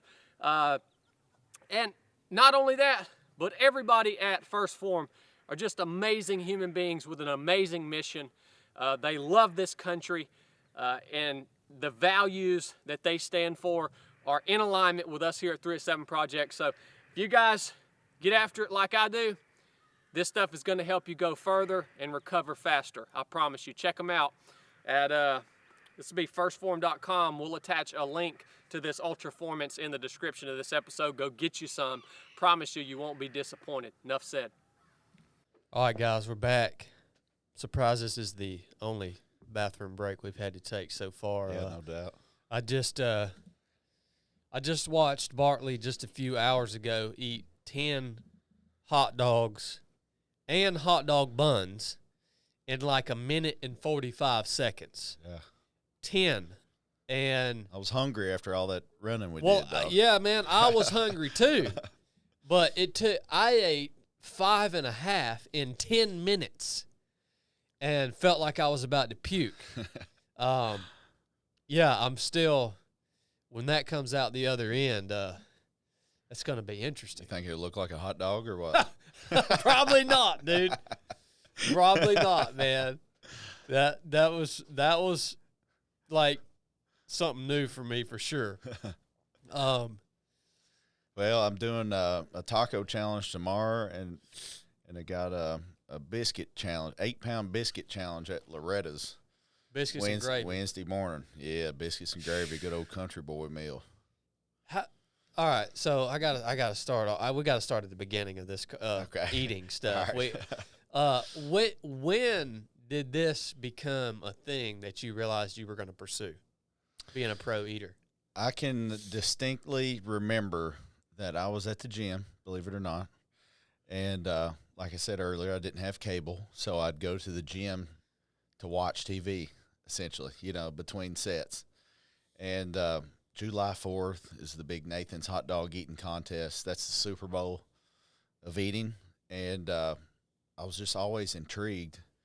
Joey Chestnut, he's the greatest athlete of all time. He's won 16 titles, So when I'm thinking, hey, I think that's the only sport I can get in there with the best athlete in the sport and actually compete. I can't play basketball with LeBron. Yeah. I can't play football with Tom Brady. I was a mascot on the field one time, gave him a 5. But, yeah. I wasn't playing in between the lines, So when I saw that on TV, I'd love to eat. No question about it. At that point, I'd already been doing some amateur circuits. People would tag me on Facebook, Twitter, hey, you need to go do this challenge. There's a taco eating contest in Nashville this weekend, and then I'd look at it and be like, all right, I'd weigh out the logistics. Okay, how much money can I win? How long does it take me to get there? Am I going to have to get a hotel? Nashville was a close trip for me, so what I would do is I would go train at a new gym. That's like my favorite thing ever. Go to a new gym and then try some new food. So if anybody listening wants to give me a TV show, I want to be able to have a show where I can explore the world, trying out different gyms and different cuisines. That's always been fun to me. That would make a good show, man. You know what I mean? Be like Anthony Bourdain on steroids. Yeah, exactly. Yeah. On TRT. Yeah, I love it, man. I love it. Yeah. Yeah, so, I would win money, eating a free cheat meal. That's how I looked at it. I'd go train hard. I'd usually do like back or legs. It's usually a little bit more physically demanding for me. And, once I do that, I go hungry, fasted, and then I would kill the competition and win money. So I'm like, hey, listen, it's not a bad side gig, little extra spending money, And you get to go scratch that itch of going to a new gym and seeing a new place. It's on the weekend. It's something different. I get good content. That's when kind of Instagram was coming out, when I started doing all this. And I'm like, hey, listen, I'm getting good content, on this journey too. That everybody loves food. My food posts would always get more views and likes than my bodybuilding stuff. Yeah. The bodybuilding stuff definitely motivated some people when I would get in a serious prep because I'd really get motivational. I'd tap into a different place when you're suffering and you want to tell people about it and you want to kind of inspire them through it. People like that, but everybody loves to eat. Yeah, you have a much larger audience that likes every human on earth. Yeah, exactly. Yeah. So, after watching it that day, 4th of July in the gym. What year? 6 years ago. Okay. What's that, 2018? Yeah. Yeah, because I've been a pro going on 6 years. So, how to become pro? That was my next question. If I want to do that, I want to be on TV, how do I do it? Well, I had a friend, luckily, that had just moved to Nashville, and he was, kind of mentoring me how to get into it. How do I do it? I want to do it. I can eat. Let me show you. Well, my very first time competing against pros, see what they usually do is they'll fill the table with pros, and then they'll take like 1 or 2 amateurs, and let them on the table. Maybe they're good. Maybe they can be a addition to our league. I did the World Mutton Eating Championship in Owensboro, Kentucky. So that was my stomping ground. That's where I played college football. So, I wrote in the comments on my little application, hey, please let me get this spot. You know, this is my old stomping grounds. I love to eat, you know, and they selected me. So how to become pro, you got to do good enough in a pro contest, and they'll basically offer you a contract. So I think I finished in fifth or sixth. I beat like 3 pros and tied one really good pro. So I got the 3-year contract right after that. So that kind of got me in the mix now. Now to be, you know, on stage, Nathan's hot dog contest, you got to win a qualifier. Well, the year I did it, they were still struggling from the pandemic stuff, and they weren't having as many qualifiers. Well, I was doing good on the circuit. So I knew that, you know, if they're not going to have these qualifiers, then I need to bust my butt on the circuit to try to do as many as I can and place as good as I can and show them that I'm trying and I'm improving, and it might give me some credibility for them to give me the special invite. Yeah. So I actually got a special invite my first Nathan's, and people were kind of talking smack. He gets this, he ain't never done it, type of deal, you know. But I came out and got 7th in my first Nathan's and not even knowing what to do, essentially, you know. How many people are at that competition? Or how many people are selected? 16 men, 16 women, but they run them women first and then the men. Okay. So, you know, I had to put the time in to do these other competitions to have enough credibility to be worthy of the invite. And then basically once I got the invite and showed them that, hey, I'm decent, you know, essentially I climbed the ranking system from like 38 to 32, and then I went to 17, and they only do the rankings once a year after Nathan's. So I was climbing a little bit every year, and I was like, you know what, man, it would be cool to be top 10 in the world. You know, that was like my ultimate goal, was to compete with Joey Chestnut and be able to say I was top 10 in the world at some point, you know. Yeah. And, man, I'm blessed for all the opportunities and the health, you know, to be able to push my body to make it that far, you know. When I write a book one day, it's going to talk about beating the GOAT, Joey. So I beat him, I tied him, and I got beat by him many times. That's my eating claim to fame. Yeah, I beat him in the World Pistachio Eating Championship. No kidding. It was on the Santa Monica Pier on National Pistachio Day. So it was incredible. I mean, who wouldn't want to eat pistachios looking, you know, at the water there off of Santa Monica Pier? You know, was that the weight or number? Yeah, well, that's why I entered the contest, because I don't have the capacity Joey has, obviously. Yeah. You know, but I was like, you know what? You got to crack these shells. So it's a little bit more technical than most, you know. And I'm like, yeah, me and Joey fat fingered a bunch. I think I barely beat him, but it was enough to beat him, you know. Wow, dude. Yeah. Well, people listening to this, they hear you talk about being a pro eater, and they're probably like me, and the little bit of exposure they've had to these competitions, they think, well, these guys can just eat a lot. Like, they were just born that way. Like, they can just eat a lot. I've learned from you that's not true. Yeah. That this competitive arena like requires legitimate, specific training techniques in order to be able to do what you're doing. And so talk about that training a little bit, man. Yeah. Well, what I like to say is, when you know what it takes to be great, then if you want to be great, you got to do what it takes. You know? So my first year doing Nathan's, I got 29 hot dogs and buns in 10 minutes. That's Which good. is insane. Yeah, that's impressive. I got 5.5. Yeah. It's insane, dude.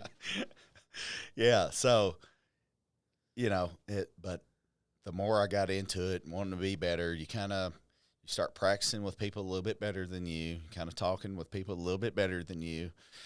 And once you get kind of to the top, man, it's a small circle where you can kind of shoot things back and forth and kind of confirm or deny kind of your experience. Is this safe to try this? You know, chugging water, for instance, it's, you know, very dangerous way to train, you know, but, you know, being a pro eater and pro bodybuilder, I'm usually looking for the lowest calorie option, you know, when it comes to the training for the eating, because I work my butt off. You know, I don't eat junk every day. You know, I eat clean almost every meal of the day. At night, I'll save me a couple little raccoon snacks, you know. Yeah. Within my calorie budget, I'm 270 pounds, and I do an hour cardio a day and hour and a half, 2 hours of weight training a day. So I'm training a lot. I feel like I've earned that as long as I can eat clean during the day and have some snacks at the end of the day. But, yeah, I don't keep any junk food in the house. I don't have any type of trigger foods like that in the house. That way I can stay on my game and never get too far away. It's like, you know, I've been blessed with good health. I've had abs ever since I was 12 when I started, you know, and it's just something I didn't want to get rid of, you know, just because I've always heard, you know, you got to stay ready so you don't have to get ready. It's essentially paid off. Like, I didn't think I was ready to hang with you today, and you still smoked me, but I think I did decent considering the fact that I haven't been training you did really good. I haven't been training for swimming or running or nothing, you know. Yeah. It's like, I wish you'd told me that a week before, and I'd been training my butt off, you know. I'd been down at the YMCA or in the ocean or something, doing some swimming, you know. But So, and as far as the training goes for the eating, like you talked about chugging water. Well, the listeners don't even know what you're talking about. Yeah. And when you told me, yeah. I was like, holy crap, dude. Yeah. I mean, tell them what you do. Well, I know people that it's not mandatory, you know. I know people that don't do it at all, but they'll smash buffets. And they'll, you know, all you can eat and see how full they can get and stretch that stomach out and get to where it's uncomfortable and a little painful, you know. But me trying to work it into my lifestyle and trying to do, like, I got a picture I'll show you. It was a 4-month difference from a bodybuilding show to Nathan's. And you can see how much I stretched my stomach out in that period of time. It was insane. And it was next week after I got done off the bodybuilding stage, I started my eating training, because I was determined, you know, to do well in this bodybuilding competition and go to the Super Bowl of eating in the same year. I'm crazy like that. You know, I need something to train for. That's you know? wild, dude. Yeah. Yeah. Both those disciplines in one year. Yeah. But, yeah, the training, like, you could probably see it on some of my social media. I've got a video somewhere on my phone. I might have to release it one of these days, but I don't want to encourage anybody to try it. But probably the craziest thing I ever did was chug 3 gallons of water in 7 minutes. Good night, dude. Yeah. Yeah. That doesn't even seem humanly possible. Hey, listen, my belly button was out there, brother. I thought it was about to pop off. And that's just that is literally to stretch your stomach. Yeah. So that you have a higher volume that you can fit in your stomach. Yeah. Of course, I spewed that at the last minute just because, you know, for one, it was involuntary. But I literally felt the water coming up over my eyeballs, felt like I was drowning from the inside out. And I felt it going up like that. But you think of how crazy that is just to try to be better at something, you know. But it was the most craziest training I've ever been through in my life. Like, it doesn't even compare, you know, to training for a bodybuilding show. That sucks. It's a long time. It's drawn out. You're hungry. You think about it all the time. Time's just barely creeping by. But I tell you what, when you're gonna stretch your stomach out, that's a whole different level of pain. I've always told people I'd rather do an hour on the Stairmaster full blast than chug a gallon, 2 gallons, 3 gallons of water. Yeah. You know, it's internal pain. It'll make you cry every time you do it. It's freaking, dude, just the hot dog thing today. I told you, I was like, I would literally rather run 100 miles than have to sit here and eat these 10 hot dogs, man. And, like, I'm being legit because it became, after, like, 3 hot dogs and hot dog buns, it became miserable. Yeah. And like, have you I mean, you have to be concerned when you're going to these extremes. Like, how is my body going to react to this? Listen, I would pray every day, every time I trained before I did, you know, and it got to the point where I didn't really want to do it, but I felt that that's what I needed to do for my platform to, you know, relay his message. It was just like, please, Lord, just help. If this is what you want me to do, then just protect me through this and let me get through this. And I'm willing to do it. I'm willing to pick up my cross and follow, but I need some help, you know.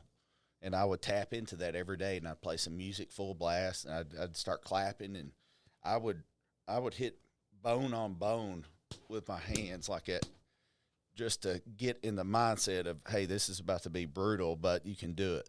You know, just waking myself up and just, you know. It's wild, dude. I'd start my timer, have my timer hanging up on the wall. I'm trying to beat the time, and it's progressive overload. That's what I tell the people that say it's not a sport.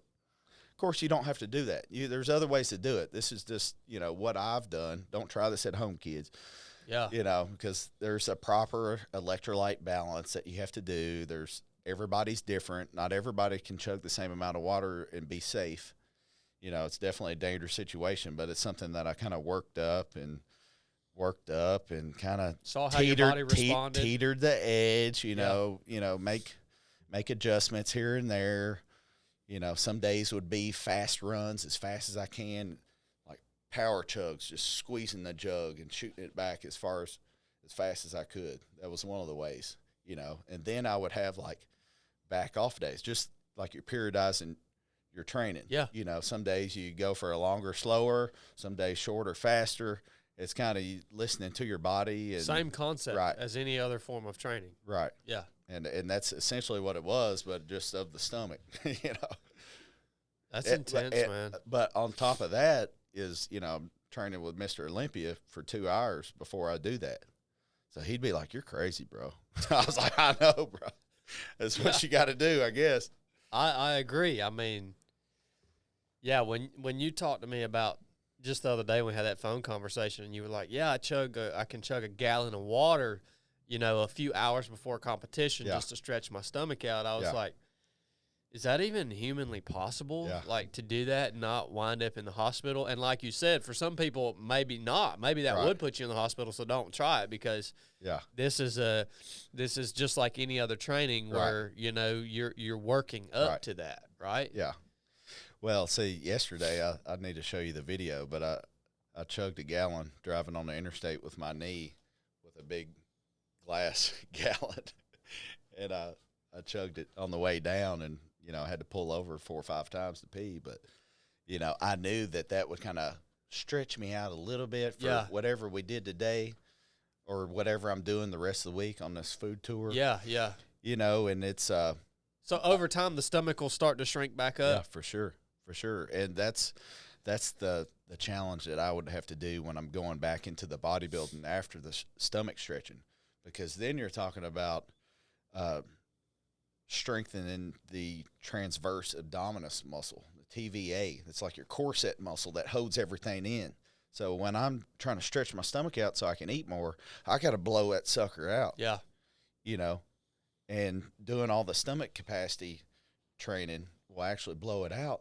But it'll actually kind of like protrude when you're not meaning to. You lose control of it a little bit. Yeah. So switching back over to the bodybuilding mode, it's doing my vacuums though, and sucking everything in, trying to pull my belly button to my spine, and that would like train my waist to come back in. You know, I think that was people's biggest.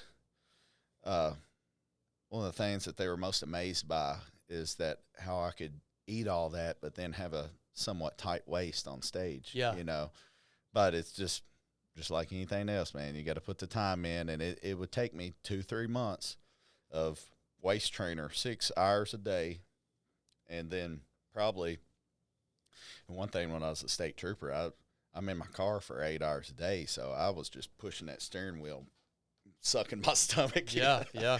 People beside me are probably freaked out. I'm gripping the steering wheel at a stoplight, you know, just getting pulling the my reps stomach in, but they don't even know. Yeah. You know? Everybody else is sitting back eating a burger and French fries. I wouldn't know. I'd be like, what the crap is that dude doing, man? That dude looks crazy. Yeah. So this year at the Super Bowl of eating, the Nathan's competition, you placed 5th, right?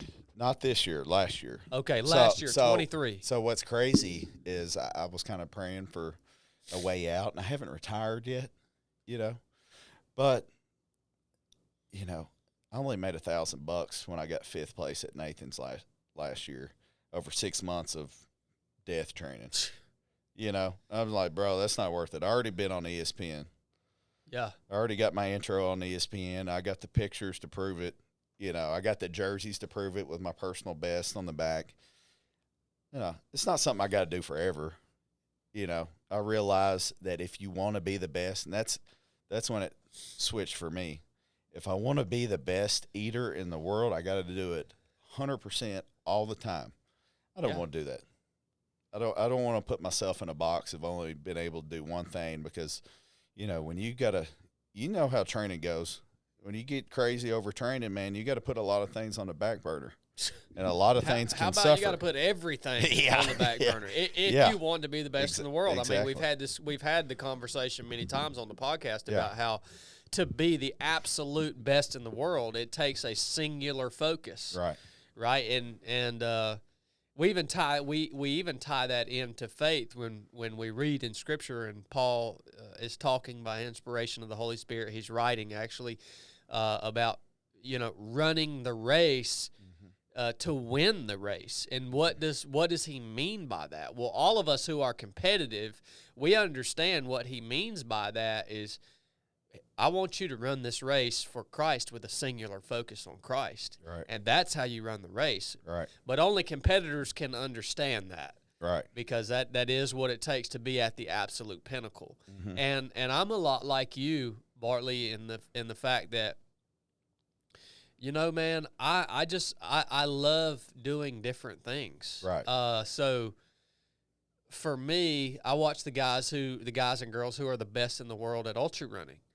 And that's all they do. Like, they don't ride the mountain bike. Right. They don't go to the gym and lift weights. They don't do anything except for run. And they're a twig.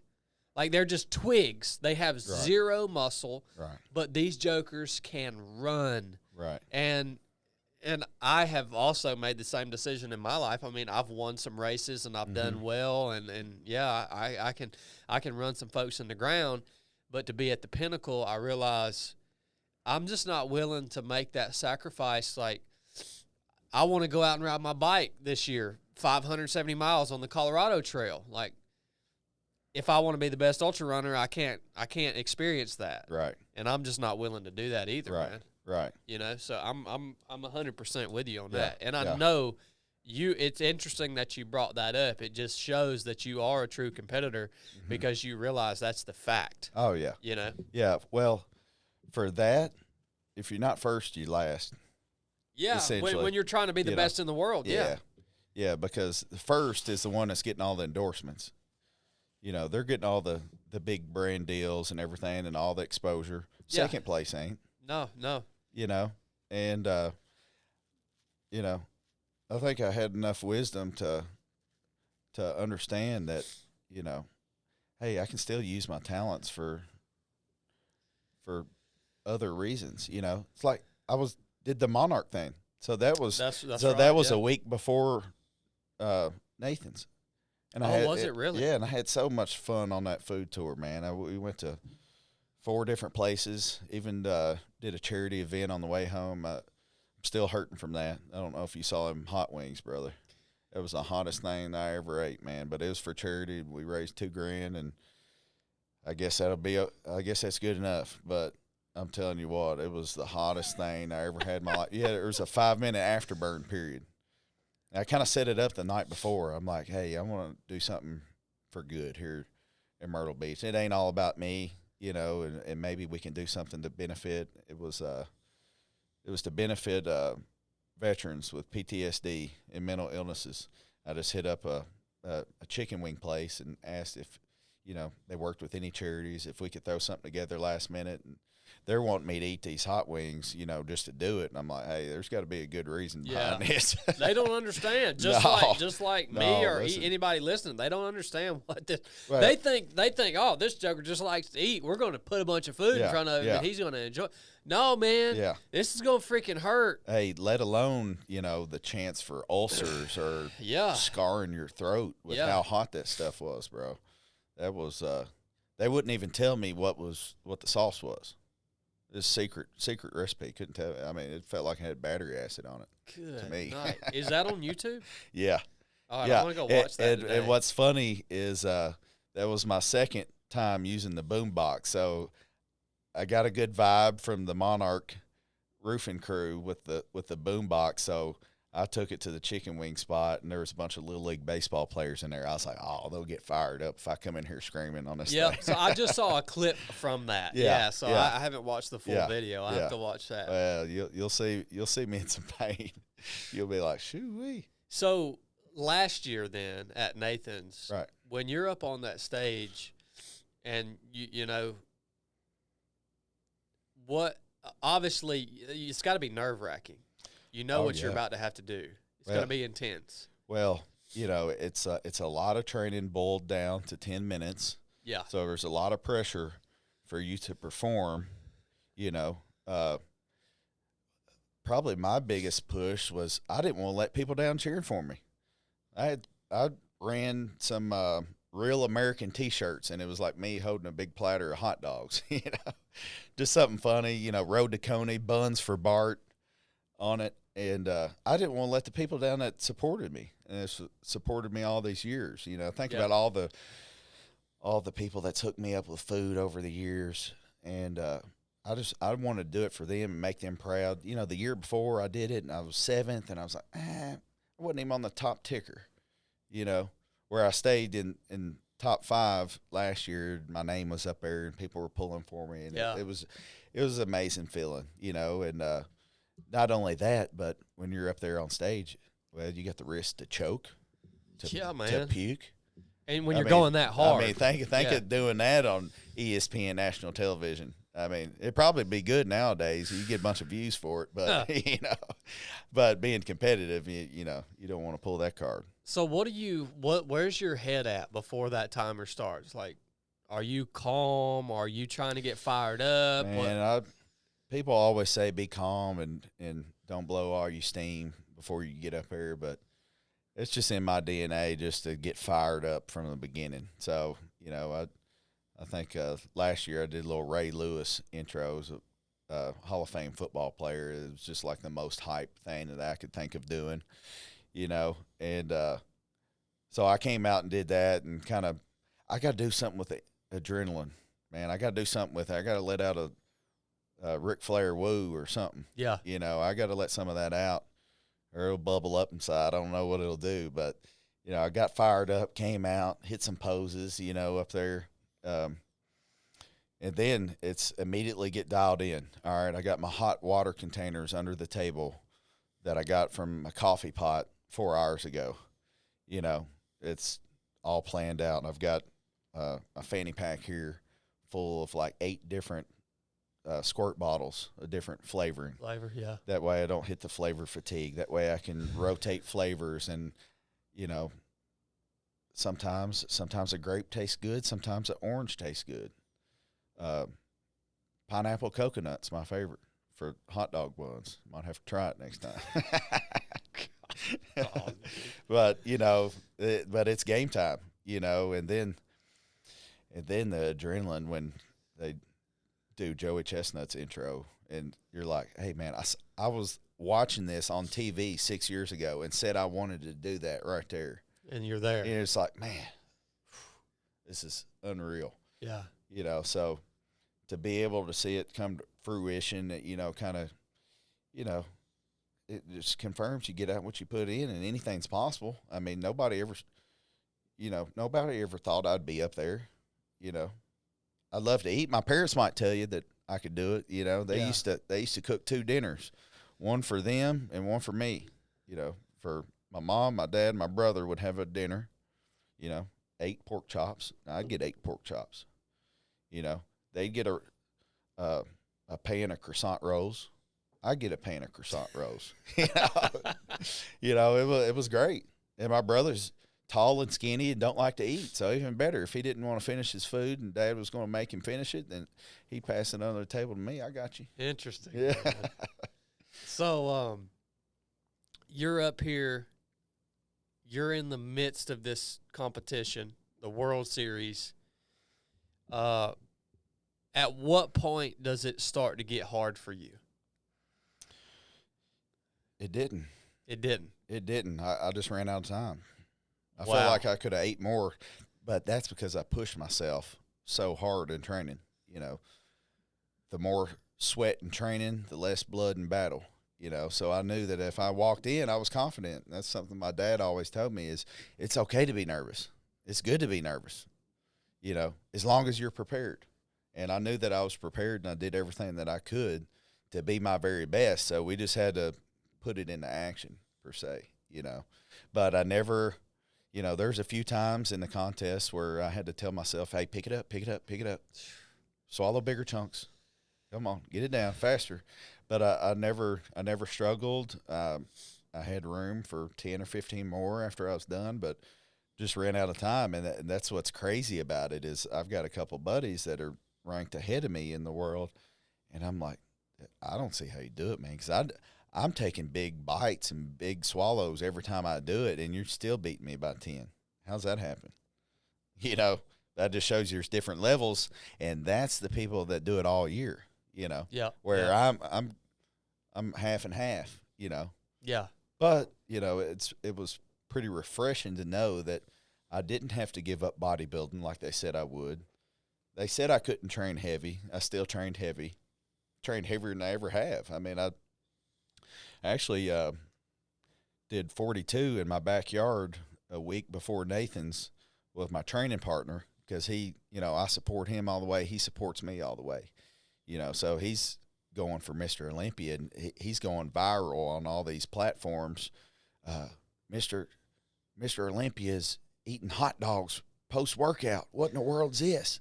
I mean, it was everywhere. It was on every website there was. Couldn't believe it. He would do this to his body and eat all these hot dogs. He's just supporting me. Yeah, yeah. You know. How many did he get down? He got, I think he got 10 or 11. In 10 minutes? Yeah. I commend Yeah, you, sir. If yeah. you listen to this, I commend you because I only got 5.5. Yeah. Holy crap, man. Yeah, and that was after a 2-hour leg day where I gave him my all just to keep pushing him, you know. And so that was fasted, 2-hour leg workout. Go back in the backyard. It was set 117 on my building. You know, of course, you get a little heat from the building hitting that too. But, you know, cooked 80 hot dogs on a grill in the sun. I'm smoked, just sweat through a whole nother shirt after training, you know. But I knew if I trained in the hardest circumstances possible, then everything else would be easy. So I loved living in Florida for this last Nathan's training because, you know what? After I chug my water, I can go walk, sweat it out. You know, it takes around 4 hours to pee out a gallon, I figured out. So you did 42 in training. Yeah, I did 42 in training. Like, I'm not sure if you saw what happened last year at Nathan's, but there was a huge weather delay. Like, they were talking about canceling it. And we finally got together like 3 or 4 hours late, and we filmed it. We did everything. It was live, ESPN. They came back on, but they had already, like, canceled programming and everything. And you're talking about, man, I just trained 6 months for this. I can't even do it, bro. That'd be tough. Yeah. Joey Chestnut went out there, and he's like, we're doing it. We got to do it. And I was, you know, but at that time, 4 hours after, you know, I chugged a gallon of water at 8 in the morning because I thought I was going to be eating at noon. Yeah. And it's 4 o'clock now, so my stomach is coming down, and I still ate 41. So I think I was good for 45 or 46 probably, and, you know, a perfect start time, but everybody was hit with that. So yeah, you know, it's one of those things that you can't control every variable. Control as many as you can, and then roll with it. That's it. You man. know, I agree 100%. Do you feel like you at placing fifth there at the World Championships, you kind of alluded to earlier, you're not retired, but you're kind of looking, you know, do you feel like you've accomplished what you wanted to accomplish with the professional eating? Yeah, I think there might be some other venues open up for me. I've been given a couple opportunities, you know, that I might have to take up down the line. Still going to pray on it and see what happens there. But as far as me competing on stage, I gave it my all. Yeah. You know, and it was perfect time. You know, I was living alone, you know, so nobody to bother with my schedule. It was just me, and it was everything I could do to be better, you know. And but, yeah, I'm still going to eat. I still love to eat. You know, we got a lot of food coming up this week, and still working on a couple more places here in Georgia. But this is more fun to me, where I don't have to, like, train so hard. Yeah. You know, yeah. I love training hard, you know. But come on now, let's be realistic. You know, I don't want to have to put myself through something that I don't have to. Yeah. You know, and it's like these food tour challenges. I can drink a gallon of water. I'm good. I'm going to be a freak show. You know, 'cause that's 8 pounds. A gallon's 8 pounds. You know, I'm good for 10, 12 pounds any meal this trip, any day probably. You're good enough to make the average person right. who's And not a pro eater, like, freak out like you did with me today from eating 10 hot dogs. I'm like, how is that even humanly possible? Well, see, that dips back into the service you were talking about. And they want to see the show. I got to bring the show. Yeah. You know, and not training any decent show. I want to be able to do something that you don't think a human can do. Yep. It's like when we did the donuts, the Krispy Kreme challenge, Monarch Roofing. You know, I think a guy that won the contest there, 8:17. Well, you know, I'm like, I at least got to double this, or I'm not impressive. You know, so I ate 44. You know, I could have done more. I was dapping up the kids and everything. I was having a good time.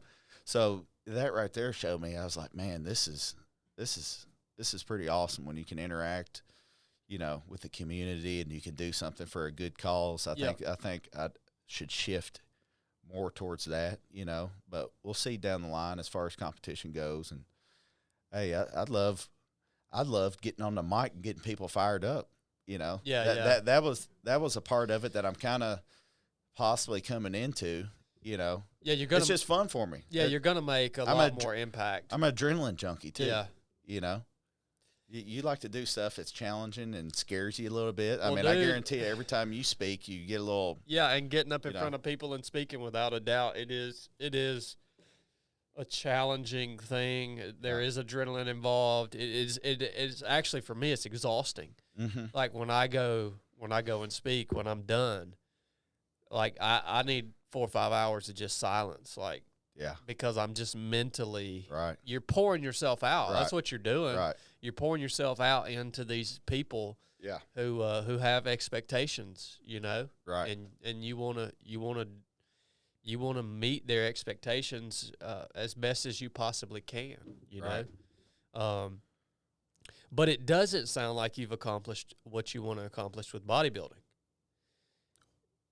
I want to do a open pro bodybuilding show before I retire, probably. Yeah. I think with a couple more years of training and eating like I do, that I'm probably going to acquire some more tissue. It's just I'm in a spot right now where I can't really make that weight anymore, or I'll be stripping off muscle. You know, so I'm more so just enjoying life, training with my bro, and, you know, if I never competed again, I would be okay with it, because I never thought I'd turn pro. I'm a pro bodybuilder for life, IFBB pro. So, you know, that's enough for me, you know, to hang my hat on that. Yeah. But I think I could display a better physique than I ever have next time I compete. Just because I've been working on my craft for way too long. I sense something still lingering there for sure. Well, this is what I've always said. Now this is out there, but if you don't put stuff out there like that, then you got nothing to push for. But I would like to do the Olympia one day. That way I could say I competed at the top level of both pro sports that I competed in. I've done Nathan's. I've already been to the Super Bowl in that. You know, the Super Bowl of bodybuilding is the Olympia. So I've gotten close by getting a point for the Olympia, but essentially, you know, I'm going to have to win a pro show, which I don't know if it's realistic, but I haven't really dieted down in a few years either. Yeah. Just to see where I'm at. So I think I'll probably give bodybuilding another few years. I always told myself, I told my fiance that, you know, around 38 to 40 in there somewhere, I'd like to start downsizing and do more of your stuff, do different stuff.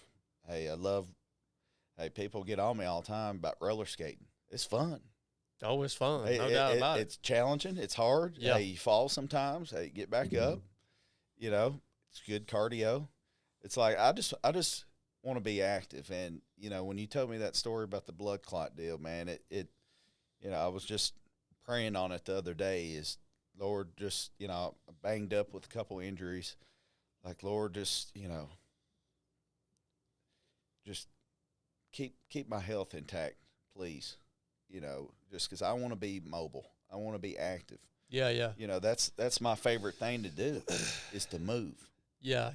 And just to think that there's some people that are disabled or can't do that, man, it just makes me feel so bad for them just because I know how much it means to me and how much I get out of it. And, you know, whether I'm talking and getting work done, I'm multitasking, I'm improving my health, I'm praying while I'm walking sometimes, you know, connecting with friends or family. You know, it just means a lot to me to be able to move, you know. I agree, man. Hey, anybody out there that's not moving, hey, right now, put this podcast on, walk outside, get your swole stroll in, do something, because something's going to be better than nothing. Yeah, and there's going to be a day where you can't, right, you know, right. And there's a lot of people out there right now at this current moment that can't. And, you know, you said something earlier, and it resonated with me. You said, you know, the Lord gives his people, his sons and daughters, what they need when they need it. Right. And so what I've learned as I've kind of been maturing in Christ is that means good things and things that we perceive as bad. Mm-hmm. And I'm like you. I asked the Lord also, like, you know, while I'm here, I keep my body healthy enough that I can move and do these things that I enjoy doing. Mm-hmm. But I've also learned just here recently that sometimes, occasionally, guys like me and you, we can also learn a lot from weakness. Mm-hmm. And from being from a season where, whoa, I can't do the things that I've always been able to do and that I love to do. And and hopefully when we have those periods of time, we're always working toward getting back to you know, being able to do what we love to do and want to do. But you know, I learned a lot in that season. I think that's how I started that speech out down in Monarch and talking about, hey, life's given me this gift, and it's this gift of weakness in this season of my life, and I've learned a lot from it. It's miserable. Yeah. Right.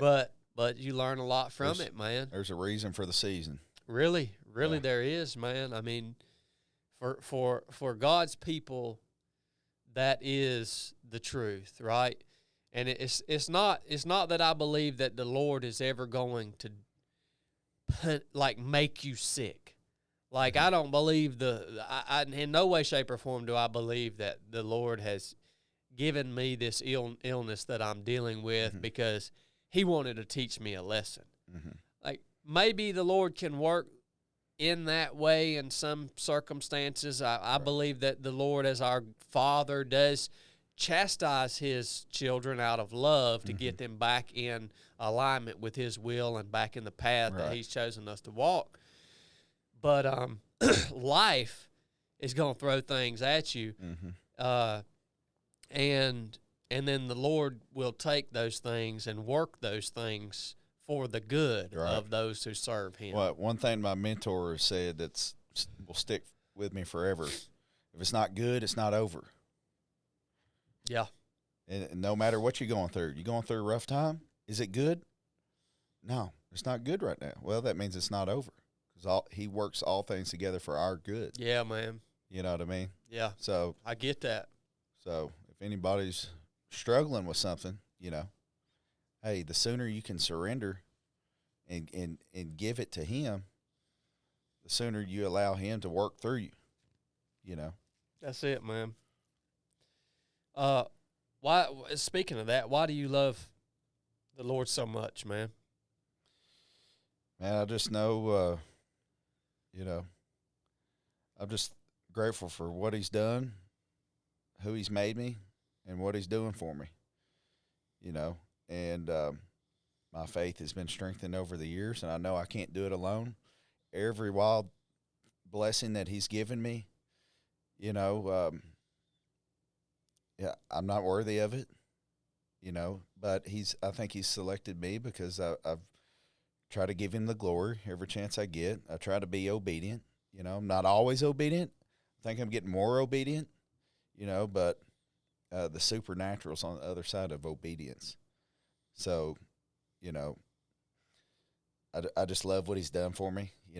My mentor, it's another thing he says. If you want to give your testimony to somebody, tell 3 things about yourself before you were saved and before you had a relationship with Jesus. And what's 3 things after? Well, before I was selfish, I was egotistical, and I had some hate in my heart, But now I have love in my heart. What was the other 2 I said? Egotistical. Well, selfish. Yeah. So I'm less prideful now, and I'm not selfish. Sometimes I have selfish behaviors, but that doesn't mean I'm selfish. It's not what you want. I'm the righteousness of Christ Jesus. It's all about identity and believing you are who He says you are. And if you dig deep into that, you can go many different ways in that, We might have to start a church podcast. Yeah, man. Yeah, I mean, just But he's been good to me, man. He's been good to me, and no matter what battle I've had in life, He's got me out of it. He loves me so much. No matter what I do, I'm perfect in His eyes, because I've accepted Jesus as my Lord and Savior, and, surrendered to Him and His wills. I'm not living for me anymore. I'm living for Him, and that makes everything easier when you give up that. Well, yeah, it's the only thing for me that I can fathom that's sustainable. Yeah. There's no other peace. No, there really isn't. I mean,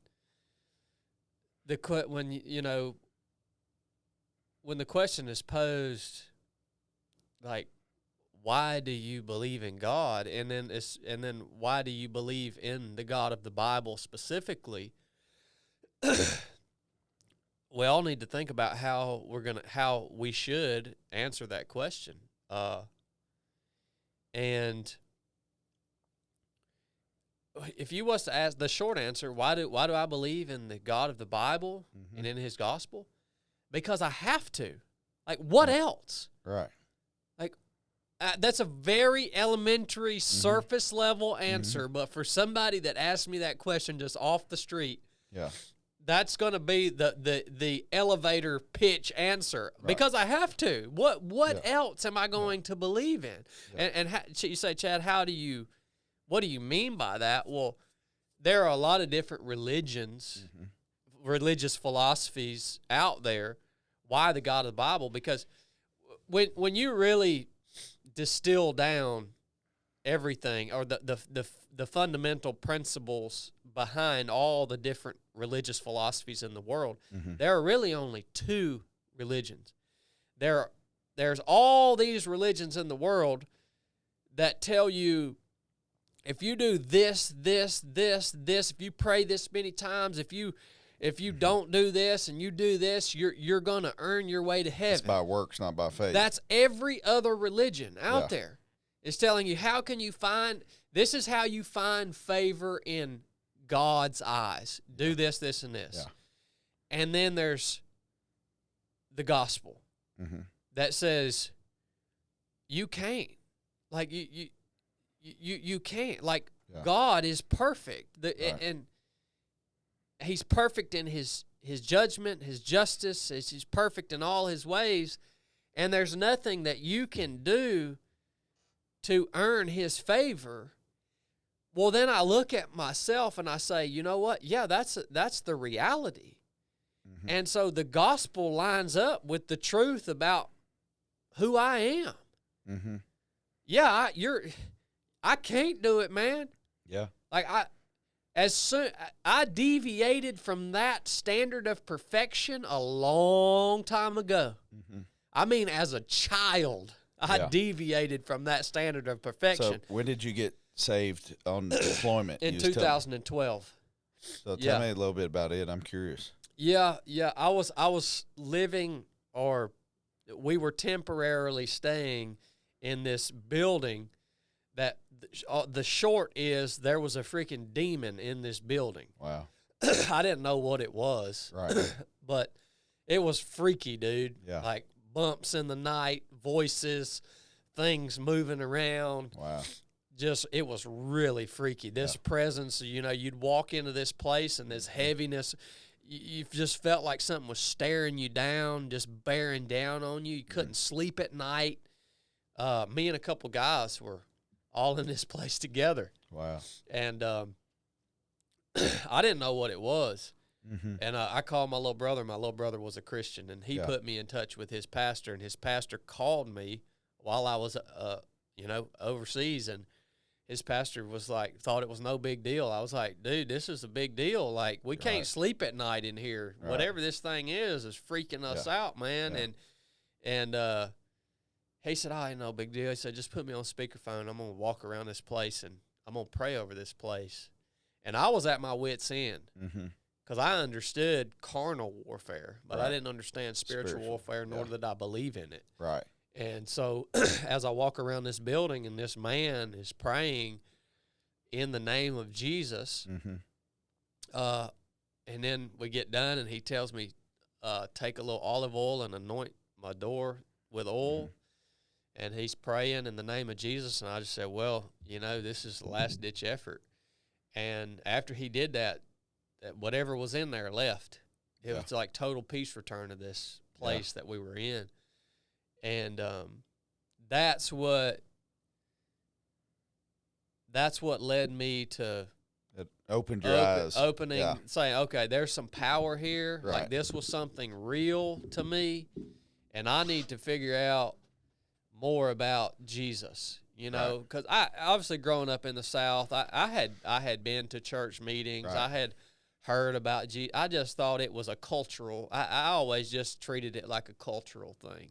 Like of course, everybody follows this line of believing, but and so after a few weeks of just reading the gospel and talking to other believers and my little brother, and then I just accepted. Well, that's another hard conversation. Yeah.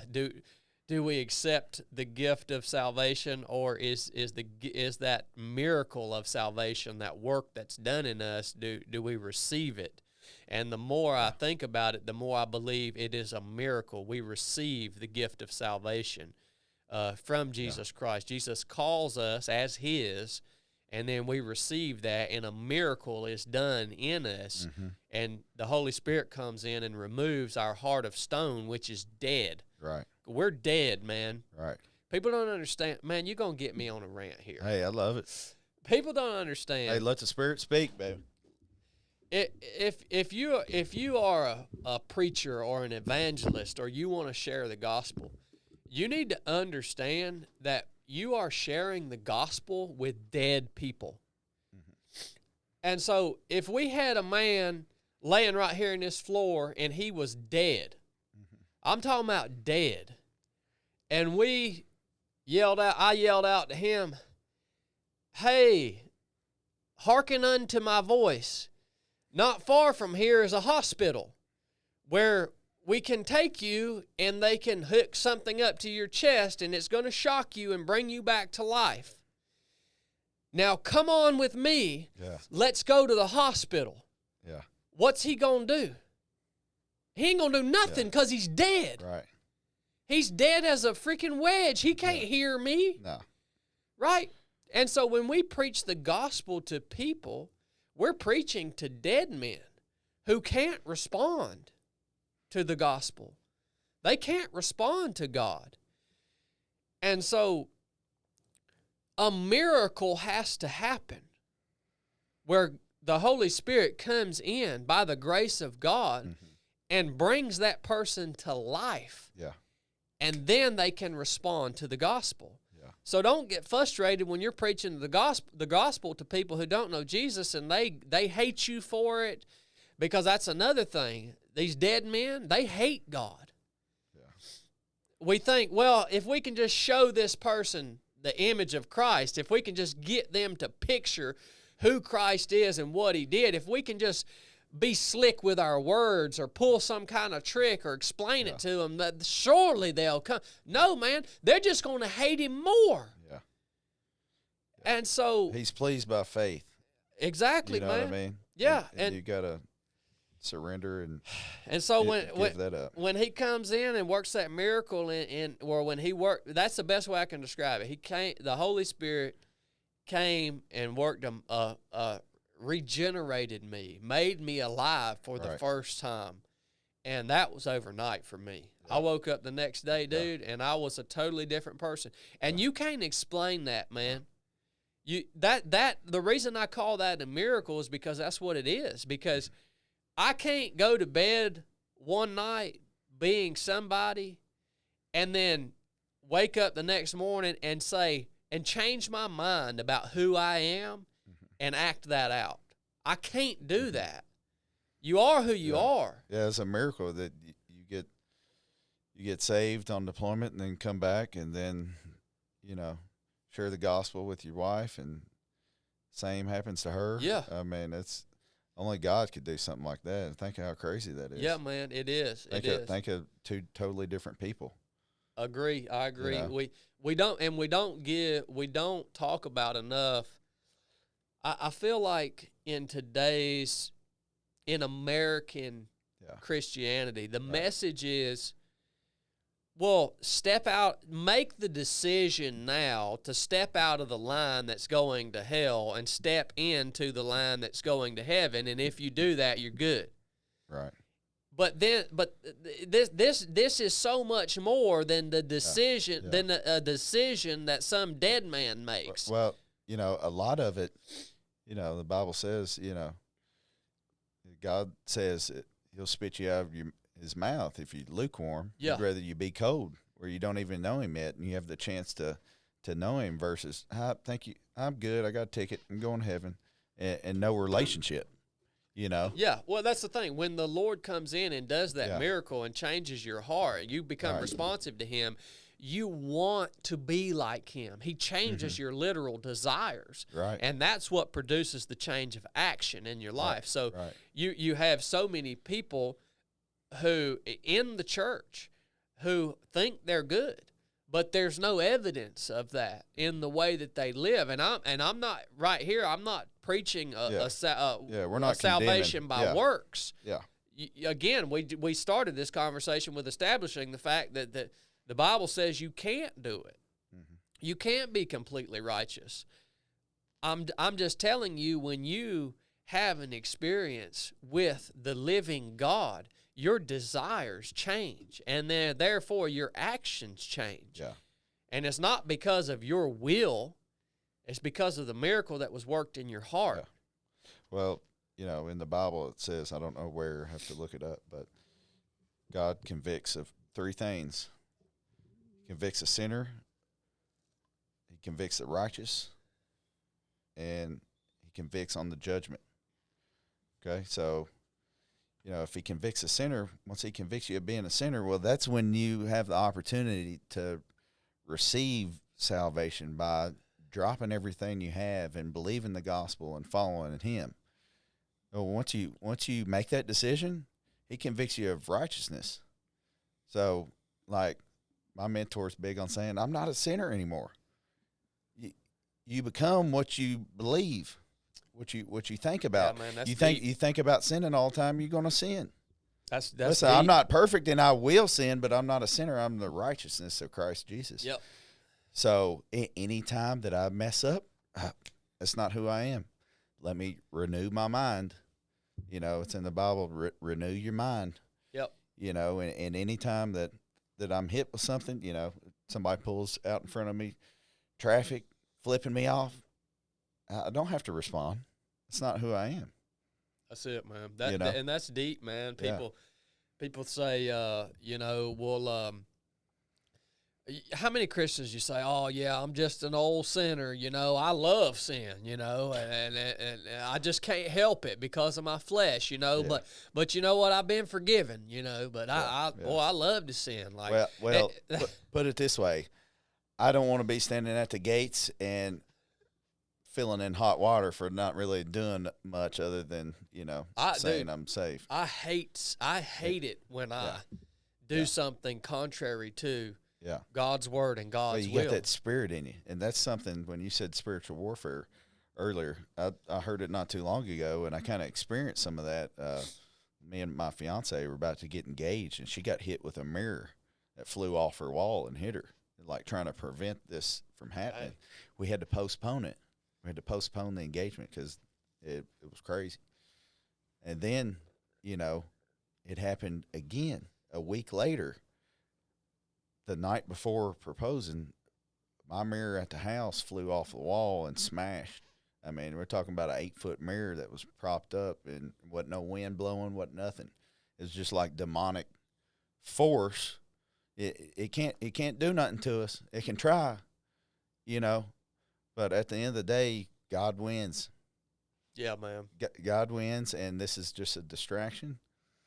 And you know, but it brings me back to the point of talking about spiritual warfare. And people, like, I was like you until recently. You know, I thought it was all carnal too, but the Bible says it's not about humans and flesh versus flesh, but it's a spiritual warfare. So, you know, you think about all this crazy stuff that's going on in the world, and we got AI, we got all this crazy technology, and people believe in different dimensions and stuff. Can you not believe that this body, and I love the 3 of 7 project because you talk about body, soul, and spirit. Okay? Your body, yeah, that's right here, right now. Soul, yeah, that's what you feel when things happen. That's what you feel. Spirit is what's in you. What's in you? Is it a good spirit or is it bad spirit? You know, and that demonic spirit will lie to you. It'll creep in through you doing one thing that you're not surrendering to, and then it creeps in and it takes over. And then it's a down spiral into something else until you crash and burn. And then you got to realize, hey, listen, that's not who I am. And then you fill your temple with the Holy Spirit. That's it, and man. that guides you through everything that you do the rest of your life. That's it, man. And the more in tune you get, I haven't always been in tune with it. So people out there that's listening, don't get discouraged if you don't have this like Holy Spirit inside of you guiding you all the time. That's something that you build with faith. I agree 100%. You know? You're talking about this for me has been now since 2012. So a 12-year journey. Yeah. Essentially. And I like I'm nowhere even there is no end. No. There's no end in this life. No. To the growth that you're, but man, right now, all the stuff that's going on, it's like, man, I just want everybody to have it. I want everybody to have it so bad. Well, maybe somebody hears us talk about it on this podcast. Reach out to us. We'd love to help you and push you in the right direction and encourage it and walk it out with you. Yeah, man. Because we're not made to live this world on our own. You know, we're meant to do things. You know, God uses relationships as his currency to do stuff on earth, you know, so that's why it's good to get yoked with some friends, with, you know, your partners that, you know, are fighting for the greater good, you know. 100%. Yeah, you got to have that, man. Yeah. You got to have that for sure. Yeah, there's a lot of messaging out there now that tries to convince or does convince people that they can just go it alone, you know? Yeah. Like I can just build this mindset and this level of strength to where I can just, you know, I can get through this life. I can grit it out. I'm tough enough to do it. Well, I think that COVID definitely showed some people that, hey, we ain't supposed to do this alone. Yeah. We ain't supposed to be locked up all day, man. no human interaction. Yeah, that's not how we were created, for no. sure. You got that coffee finished off? Well, just about, man. I'll tell you what, man. It's that's the most important conversation and things that we can talk about is that gift that we have and that faith that we have. Well, I think that God gave us this platform to do so. You know, 100%. I've always said, you know why I keep getting crazy opportunities? Well, I think He's just using my platform to grow His kingdom. You know, I try to pray before every meal that I eat. You know, a lot of people see my food challenge videos and think they're crazy, and you know, but hey, listen, if somebody sees that and it helps them, then look, I did what I was supposed to do. Yeah, you know what I mean. I'm in complete agreement with that. Yeah, I'm glad you started before we got smoked in the lake. I'm glad you hit us with a little prayer. It definitely boosted me up a little bit. That was good. I love. Hey, you don't see that much anymore, man. I love prayer, man. Hey, you know, it works. People get, gosh, dude, I could talk to you for hours about faith, obviously, but I mean, people get so confused. Like you have your meetings in your backyard with your brothers, you know, in Christ, and a lot of times there are guys out there who would potentially want to start something up like that. Yeah, but they're like, you know, how am I going to formulate a message? And like, this is a heavy responsibility. And I don't know that much about the gospel or the Bible. Like, how am I going to lead this? It's like, dude, probably the best thing that you could possibly do when you and a bunch of men come together is pray. Right. That's now the gospel still needs to be preached, and we still need to have knowledge of God's word. I'm not saying that never needs to happen. Yeah. But people don't want to pray. Oh, I know. They don't want to pray, man. Hey, I understand. I was discouraged. You know, maybe I don't say the right words or my prayer sounds dumb. It's not about that, man. It's about your heart, and it's about, you know, just giving Him glory and thanking Him. You know, you got to have the gratitude. Attitude of gratitude is always the best solution. You're not going to get anywhere from being pessimistic and complaining about anything. Hey, let's be grateful for what we have, and let's set it straight. You know, 2 years ago, I wasn't praying in front of groups of people, but I moved to Tampa. That was crazy. That was part of the spiritual growth for moving to Kentucky to Tampa. Is nobody knows me. Nobody knows me. I'm being built up in the Word, you know, my mentors encouraging me, pushing me, challenging me. Well, before you know it, I'm praying every time we go out to eat with buddies. They hey, Bartley, hit us with a prayer. I love that, man. And I never used to pray. I was just afraid to. Yeah. You know, but nobody knows me. Hey, let's give it a shot. Well, I nailed a couple key phrases in that prayer somewhere, I think, you know, but it, you know, and the Bible also says I need to get better. This is my next step, being able to quote verses when I bring up these little references. That way people can check it and know that, you know, that I'm speaking the truth. I forgot what I was going to say. Well, it's all good, man. You remember what it was? Well, we was talking. Can you read my mind? We were talking about praying in front of people, and man, it's all good. It's a powerful thing for sure. Prayer is something that we underutilize. I thought of it. I got it. Sometimes you got to let the little memory man. You got to try to forget it immediately and let the memory man take off, and he'll find it. It's like in file 13 somewhere. Yeah, he'll pull it and he'll run back. You got to give him a minute. Yeah. Just give him a minute. Don't stress him out. Yeah, you know, let him. He'll come back to you. I love it, man. But you know, if you don't know what to pray, ask the Lord to intercede for you. Yeah. Yeah. Because, the Holy Spirit speaks through people, especially when you have faith that he can actually do that. So most times I don't know what I'm going to pray. Lord, just give me the right words to pray. Start with that. I prayed last night. Every Sunday we do an online live message called Resurrected.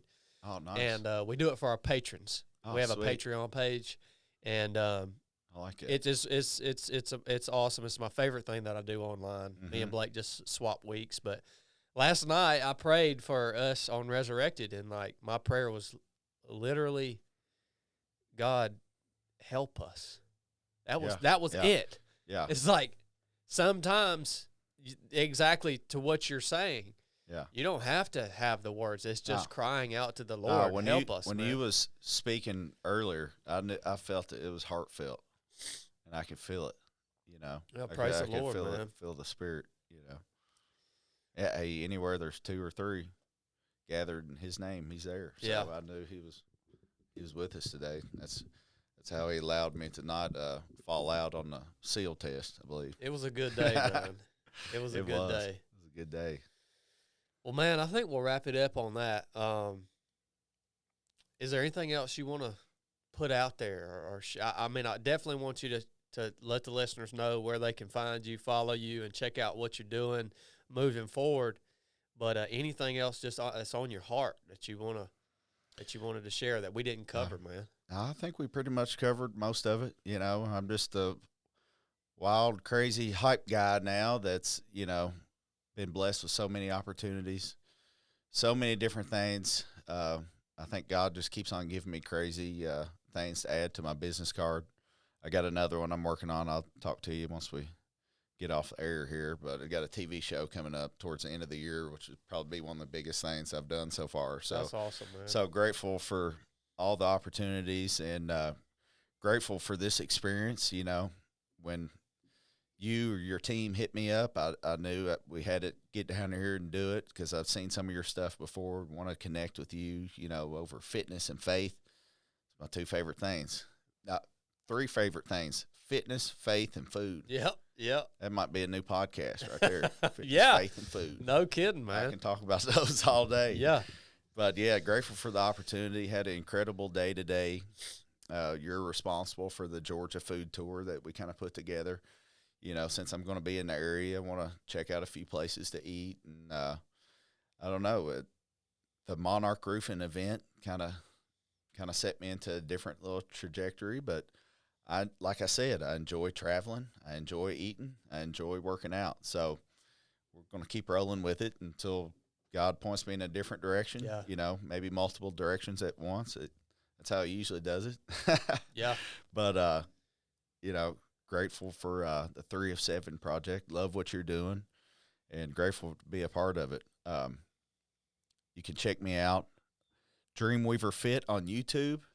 I've got my own supplement company, tfuelsups.com, the best gut health product on the market. If you're having trouble digesting food, folks, make sure you check it out. Get in all your micronutrients. 7 supplements in one: fiber, greens, reds, probiotics, detox blend, digestive enzymes, and coconut water powder. So that's like my main product. I've got some pre-workout stuff. I'm with Bum Energy now, so I've got some canned energy drinks all day. So I'm thinking about shifting my supplement line more into a like a more of a health supplement side. Mm-hmm. Something I can definitely. I was big on making the gut health product, the fiber greens, because, to be my best at both pro bodybuilding and pro eating, you got to have your gut in line. It's 100%. Yeah. If your gut's bloated and distended, you can't pull it in on stage. If it's bloated and distended on the eating stage, you're not going to eat as much because you're not, functioning properly. So tfuelsups.com. I just decided as of right now, we're going to do 3 of 7. It's going to be a discount code for anybody out there that's wanting to try my supplements I created. Awesome, man. The number 3 of 7. Thank you for that, man. Yeah, for sure. And I'm all about helping people out. It's not about money. If it was about money, then I'd be selling a fat burner that I had 5 times the markup on it. You know what I mean? But you can check the reviews. A lot of people it's changed their life, whether it be different digestive issues, different diseases that people, it's not going to cure it. No claims to cure it, but give it a try. If you're having gut problems and you can't go to the bathroom, it'll definitely help you. I love how you created that too for that specific. You know, and that's a huge thing. Like you said, gut health is really, really foundational to your overall health. Right. No matter what you do. Right. Yeah. And it's something that anybody can use. You know, I got a disabled nephew who's one of the reasons why I made it. I made it for me and the stuff that I do, but I've seen family members struggle with going to the bathroom correctly. You know, I got some of those family members too. And optimally. So, you know, I got a sister-in-law that had, you know, problems with her pregnancy earlier, you know, and now her last baby, she took the fiber greens the whole time and never had an issue, never missed a scoop all 9 months. You know what I mean? So I've seen it help others, and it's helped me. So if it can help me, then maybe it can help somebody else. I can tell you believe in it for sure. Yeah. And so I do online coaching as well, dreamweaverfit.com, general lifestyle coaching. Somebody's wanting to get in shape. You know, a lot of the people come to me that, you know, they see me eating good and they want to eat good too. You can eat good as long as you put in the work like I do too, you know. So customized diets, workout programs for people. Dreamweaver IV on Instagram. Dreamweaver IV is my handle on most social media accounts, TikTok, Snapchat, all the platforms. Bartley Weaver IV. Maybe you can find me. Drop me a line, and would love to talk and help anybody out about anything they're going through. So I think that's what we're here for. Man, that's awesome, brother. That's huge, man. Yeah, and I'll make sure we attach all the links to that stuff in the description there so that you guys can have easy access to it, and you don't have to remember that if you're riding down the road. Just go back and check the description, and they'll be hyperlinked in there. Dude, I appreciate your time. It was really cool getting to know just more about who you are, where you came from, how you got into doing what you're doing. It's so unique, man, and I can't wait to see you progress and develop and what this kind of new, you know, mission is just kind of getting uncovered, what that's going to look like. Yeah, I don't have a clue, but I'm having fun. I really hope we can do some more events together. Yeah, for sure, man. You know, back to back. Because I just think that was a great combination. Yeah.